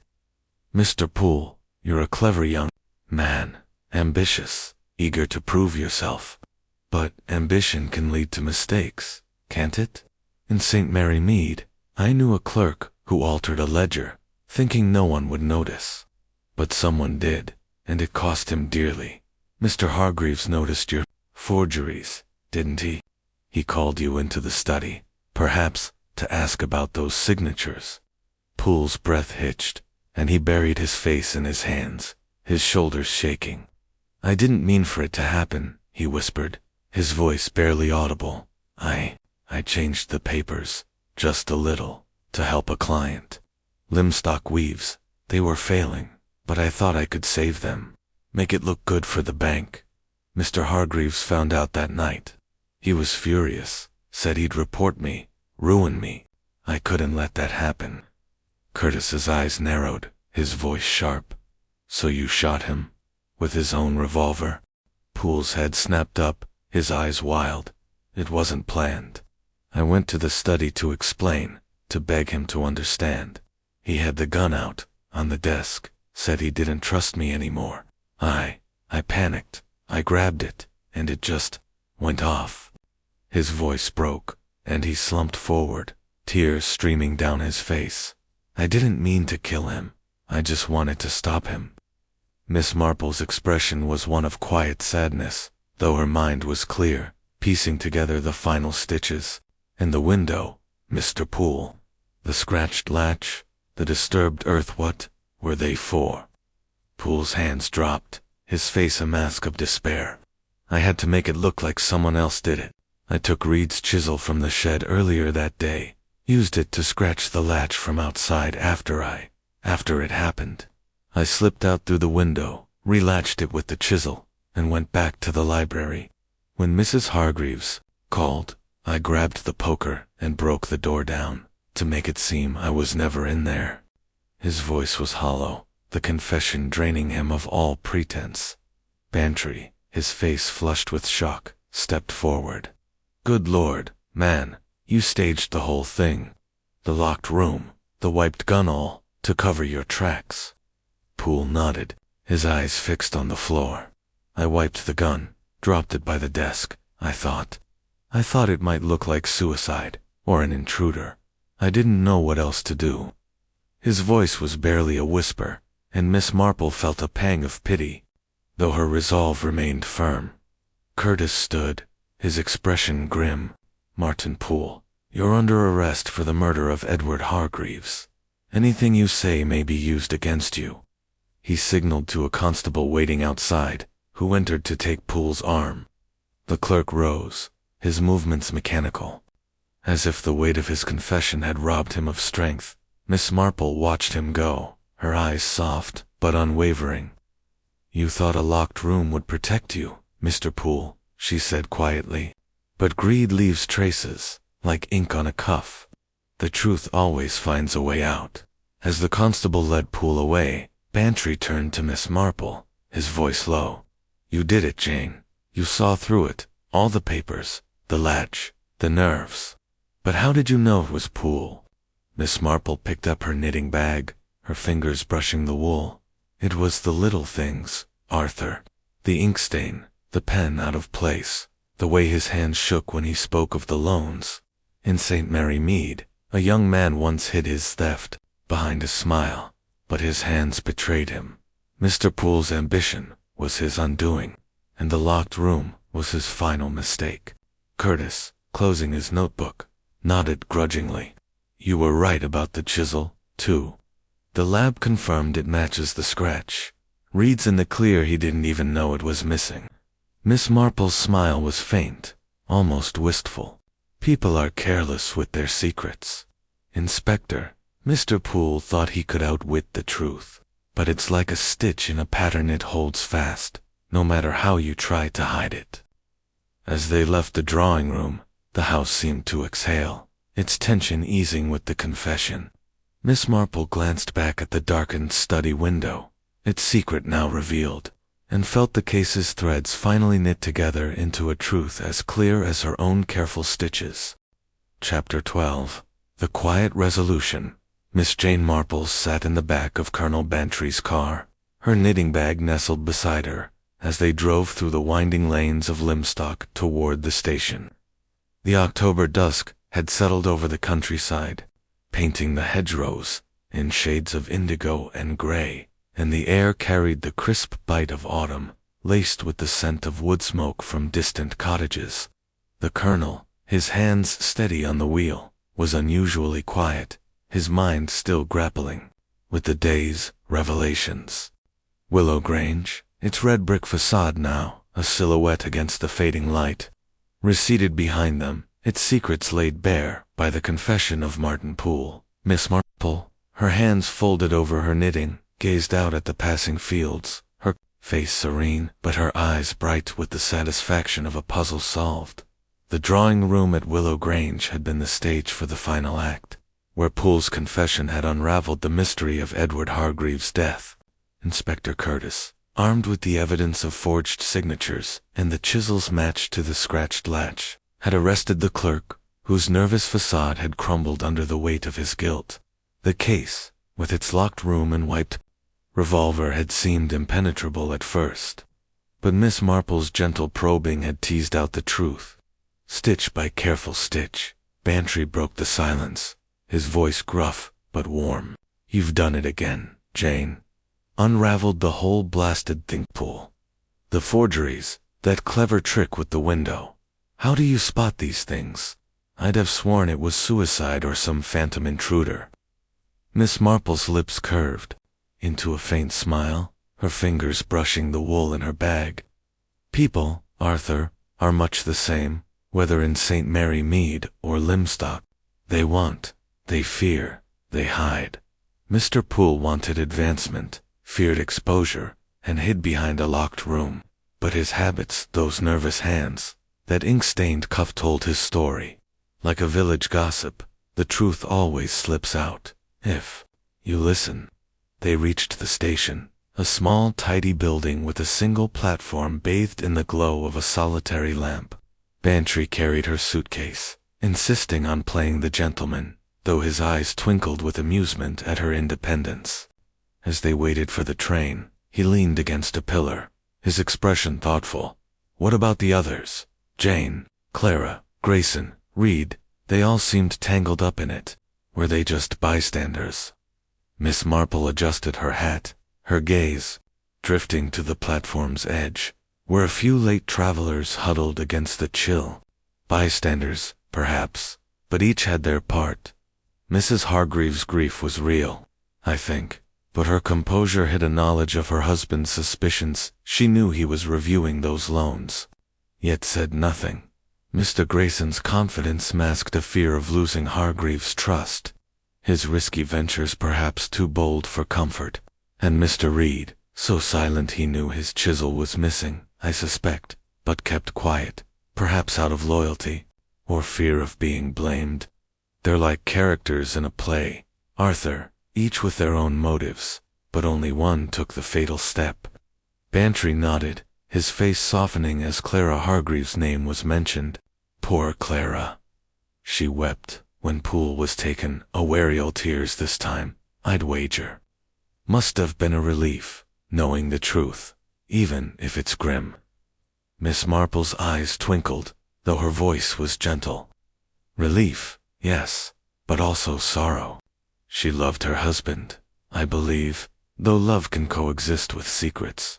She'll carry on, as widows do, with grace and strength. But the house will feel emptier now.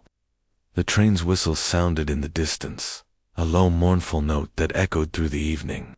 Bantry glanced at his watch, then at Miss Marple. You saw it all. Jane, the pen, the latch, the dirt. Curtis was gobsmacked, you know, said he'd never have thought to look at Poole's, cuffs, or Reed's tools without you.